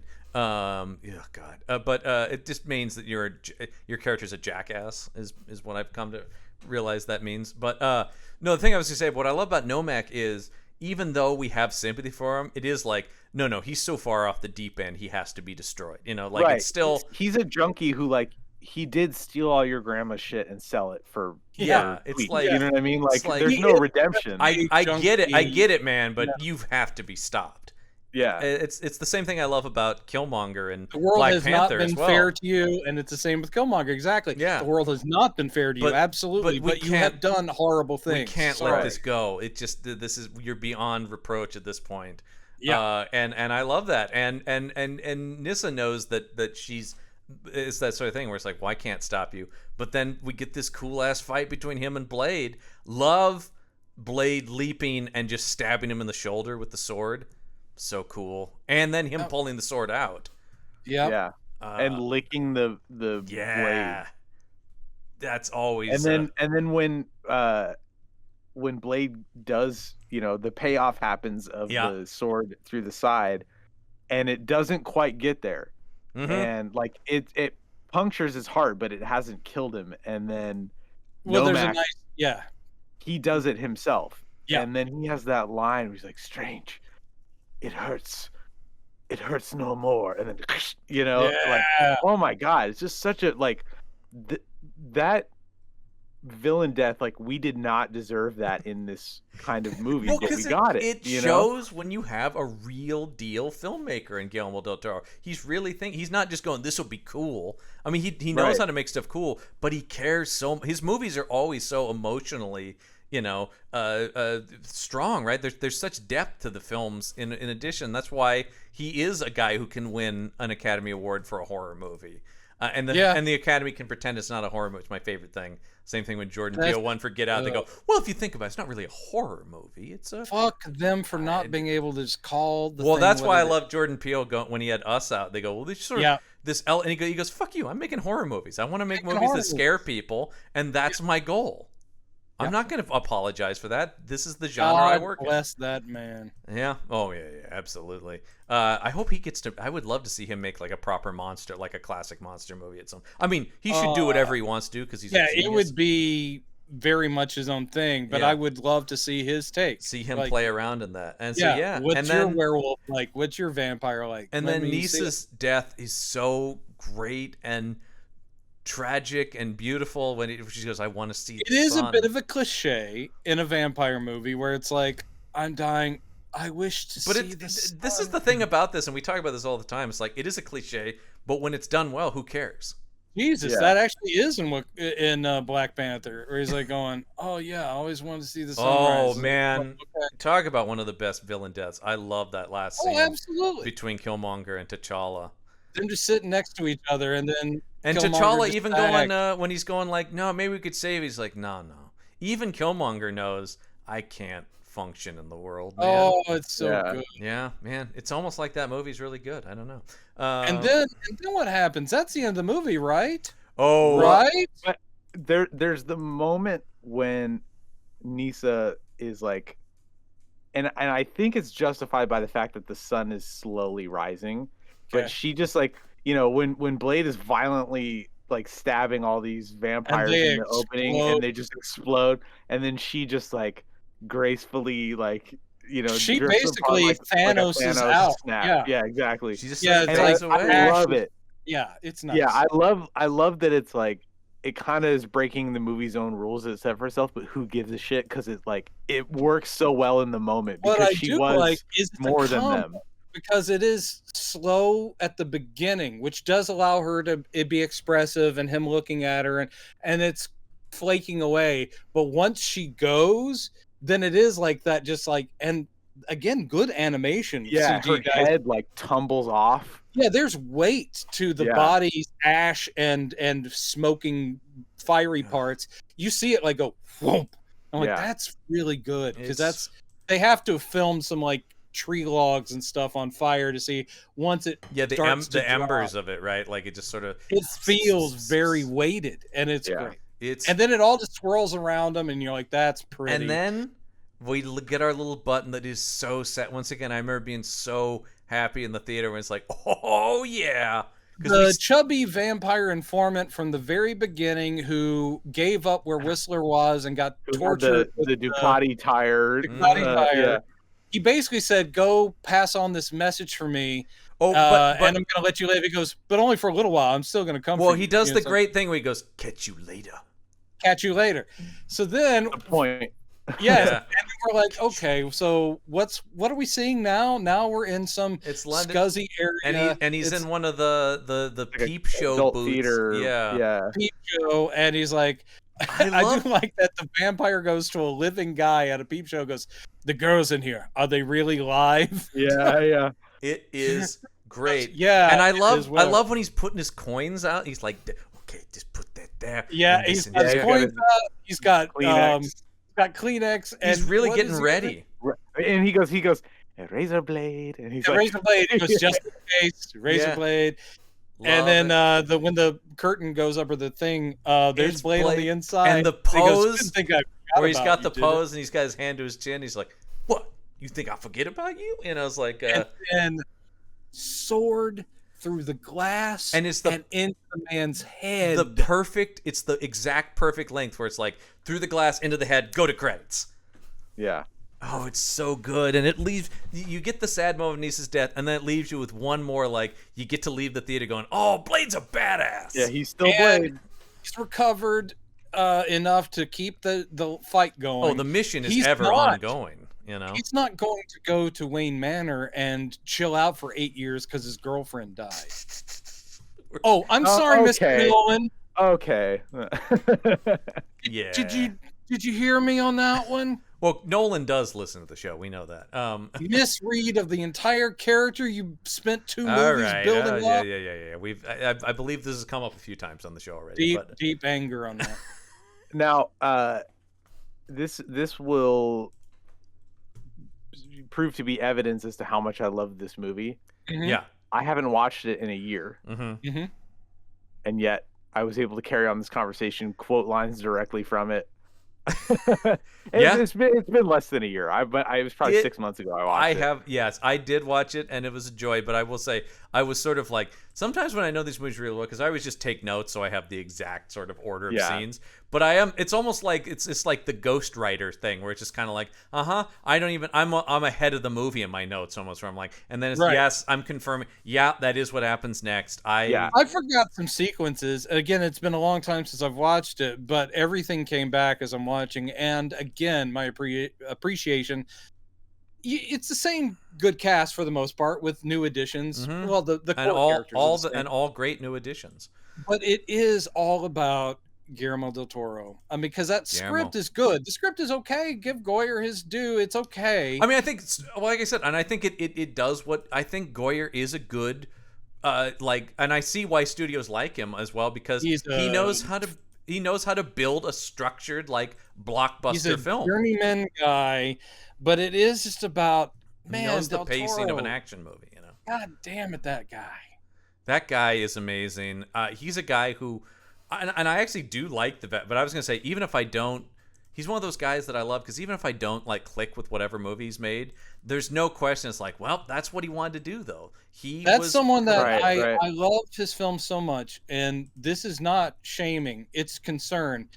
Please take care of yourself and eat better, because every time I see Guillermo del Toro, he's bigger, and it worries me. It's just like when I saw John Goodman in Inside Llewyn Davis, which is right before he lost a lot of weight, and I was like, oh God, please, John Goodman, don't die younger than you should. Take care of yourself. Hey man, we're recording this, and we just lost Ray Stevenson, which is a huge loss. Man, that was a bummer. Yeah, that guy, always loved that guy. He was what, 58? 58. Only 58. 58. Yeah, that's uncomfortable. It's like 4 years away from me.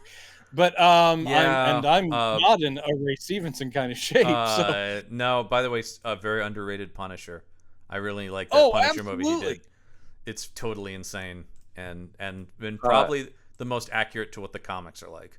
Mm-hmm. I really loved him in Book of Eli. It's not a huge role, but what he does with it, I think, is he's great in that. We just talked about him on the action shelf in Accident Man with previously mentioned Scott Adkins, and we were going, this movie's kind of whatever, but he fucking rules in it.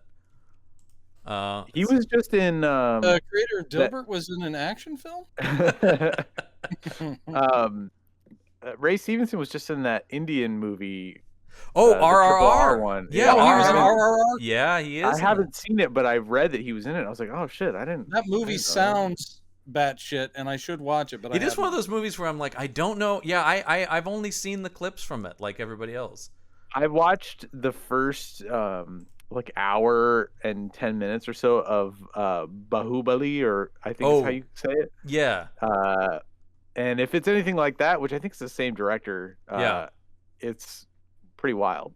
I mean, that sounds to me very much like a Bollywood answer to what's his name, who did Kung Fu Hustle and Stephen Chow. Stephen Chow. Yeah, Stephen Chow, where everything is hyper stylized, surreal, and cartoony. Right. Yeah. In a great way. To the point where it's kinetic. The insanity is the aesthetic. That's the thing where it's, I do enjoy that. The RR is just 3 hours long, so I haven't exactly popped it on. Because it's super. All those. And I got to be able to watch something with subtitles because usually I'm working when I watch stuff. And that's also big too, where it's okay, I gotta focus on this if I've got to read. But anyway, of course, all around recommendation for this. This is an absolute must see in the world of monster movies. It's an absolute classic. I think it's a must see in the world of movies in general. Agreed. I love this movie. I agree. I only say that in the way of I understand there are people who don't want to see gore-drenched monsters and things like that. Sure. But I just think this works on pretty much every level. It's a great action movie. It's a great action movie. It's a great horror movie. It's a great comic book adaptation. It's working on all those levels. It really is. It's gonna catch a lot of people's interest on. It's amazing. It's so much better than the first movie, and the first movie is already great. I mean, that really. I like them both differently. I think because I've often tried to figure out like how do I rank those two. Yeah. You know? But I think ultimately I like Blade 2 better because it's the one I watch more. Well, but you know what I mean? It's hard. Like we I think as people we want to compartmentalize stuff and we want to rank it, and like I like them in a way where it's like it's what we're talking about. It builds on the first movie so well. Yeah. Even though it's by the same director, both of them, the one I'm about to talk about, it's like Spider-Man and Spider-Man 2. Yes. In other words, Spider-Man, I love that first one, but the second one is inarguably better. It's just a better movie. I feel the same way about I feel the same way about the Burton Batman movies too. Yeah. It's just building, and you're like, great. They figured out what worked, and they kept going. They pushed it forward, and that's true here too. Blade is great and a lot of fun. Blade 2 is just a better movie generally, and it should be when you think about it, right? Yeah. I mean, if you're gonna make a sequel to something that was really good, the second one should be better. You know. I mean, I think I also have issues with the third Nolan Batman, but I think the first two Nolan Batmans are that for sure. Like Dark Knight builds on everything that the first movie, but expands and deepens. Yes. Okay. Watch this movie. Watch this movie. All right. Where are we going next week on the show is the question. Oh, please tell me. We go from vampires to werewolves, but we get to stick with good movies, Brendan, as next week we're talking about Dog Soldiers. Oh, will we have a special guest for this one? We will have a special guest. Your brother, Robin Jones, will be on for Dog Soldiers. We gave him the list of the 2000s movies, and it was his choice to come on, and it's a good choice, by the way. Good choice, and kind of, I mean, it definitely has a cult following, but I think kind of, if not underrated, unsung in the monster movie. It's unsung, yeah. I think even Ginger Snaps gets more mentions than Dog Soldiers, which is weird. Dog Soldiers. I will name this one Robin. There you go. Yeah, so Robin Jones will be on for Dog Soldiers, and also... Another connection, Neil Marshall, who directed Dog Soldiers, goes on to direct the Hellboy movie after Guillermo del Toro's. Oh, shit. Yeah. Which I think has its moments. Well, we won't cover that on this podcast. But anyway, join us next week. Please do. Ibrahim, as always, a pleasure to have you. Give a shout out to your comics and where people can check them out. Yeah. Thank you guys again for having me. If you go to your local comic book shop or bookstore, ask them about Count and Retroactive. Those are the two I'm most proud of. Written and drawn by myself, colored by Brad Simpson, lettered by Hassan Othman El Hau, and those are 3 humanoids. Also, if you like action figures and cars for action figures, check out my YouTube channel.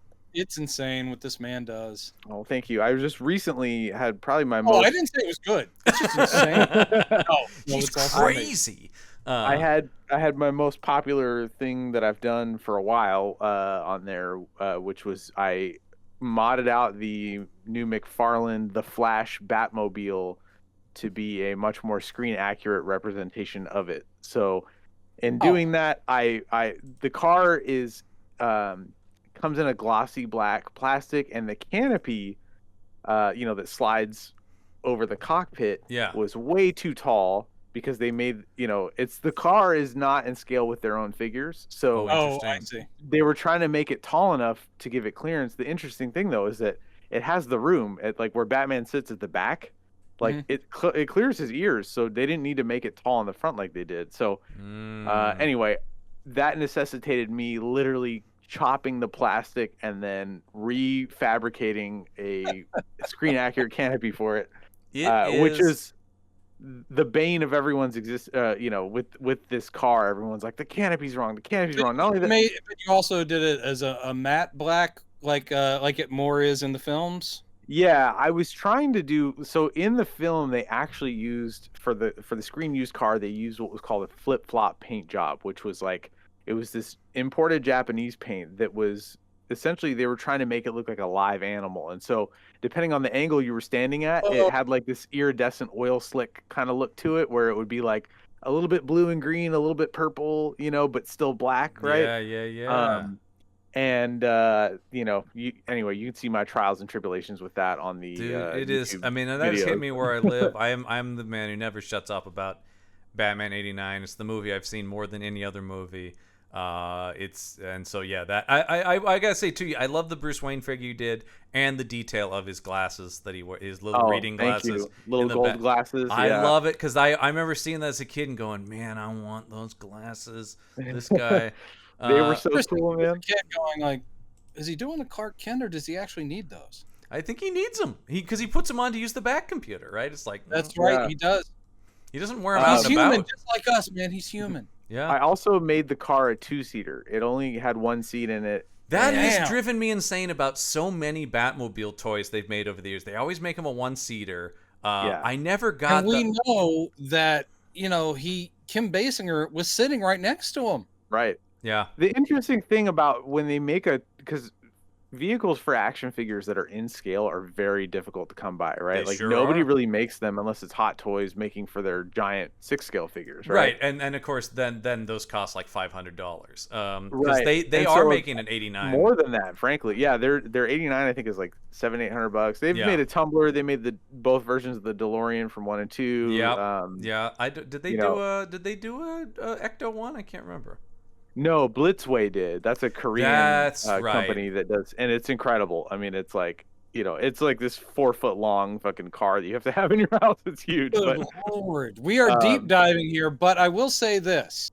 Oh, deep diving about toys? I never. What? Your YouTube channel, I've checked some of that stuff out too, but also luckily since we're on cam, you've also shown me stuff from your workshop back there.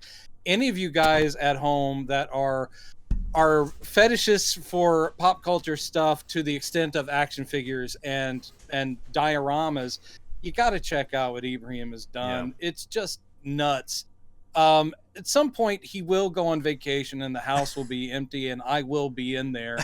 I will be taking the ones I want. They will play this back in the trial. They will play this back in the trial. But relevant to this episode though, and I'm sure I talked about it last time, but I made Blade and his Dodge Charger, and part of the challenge of making these vehicles is that like I said, they don't really make them right. Scale. Yeah. This McFarlane thing was frankly a fluke that we even got one, right? So for Blade's Charger, I had to find a 20-year-old RC version of the Dukes of Hazzard General Lee, right? And like gut it, put an interior in it, and paint it correctly, and add the little hood clips and all that stuff. I won't do Golden Age Vigilante on the motorcycle for me. God damn you, Ibrahim. Anyway, I did see. I just wanted to confirm that McFarlane also is doing a Batwing as well. Oh, I saw him show that thing off. That is insane. Now, that is from the Flash version, though, and it's not the 89. It is the it feels. I mean, what I like about the design of it is it does feel like an evolution of the 89. Yeah, but it doesn't scale for their figure for the movie. Yeah, it can sit.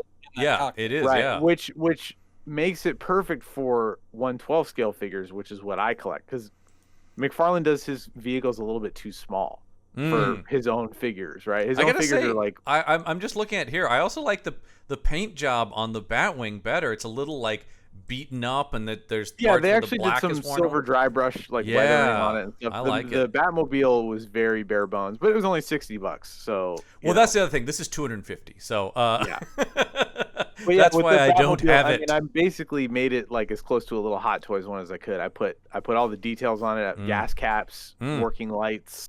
I made the interior a 2-seater, like I mentioned, and changed the steering so that it's on the left side. And I mean, the best thing that and I keep hearing the Flash movie's great, and by the time you're listening to this, I'm sure you've seen it. But the biggest thing, whether it's good or not, the fact that it's just given me so much more 89 Batman merch makes me very happy. Yeah. So, all right, Ibrahim, thanks as always. That's going to do it, though, for this week's episode of Campbell and Jones Meet the Monsters. I'm John Campbell. I'm Brendan Jones. And remember, there are such things as monsters. Who the fuck do you think you're dealing with? Again, I'm gonna get my blade down. I just need a little bit more work. Hopefully by the time we get to Trinity. I thought you were doing a back to the Guy Ritchie. Who the fuck do you think you're dealing with? You're dealing with?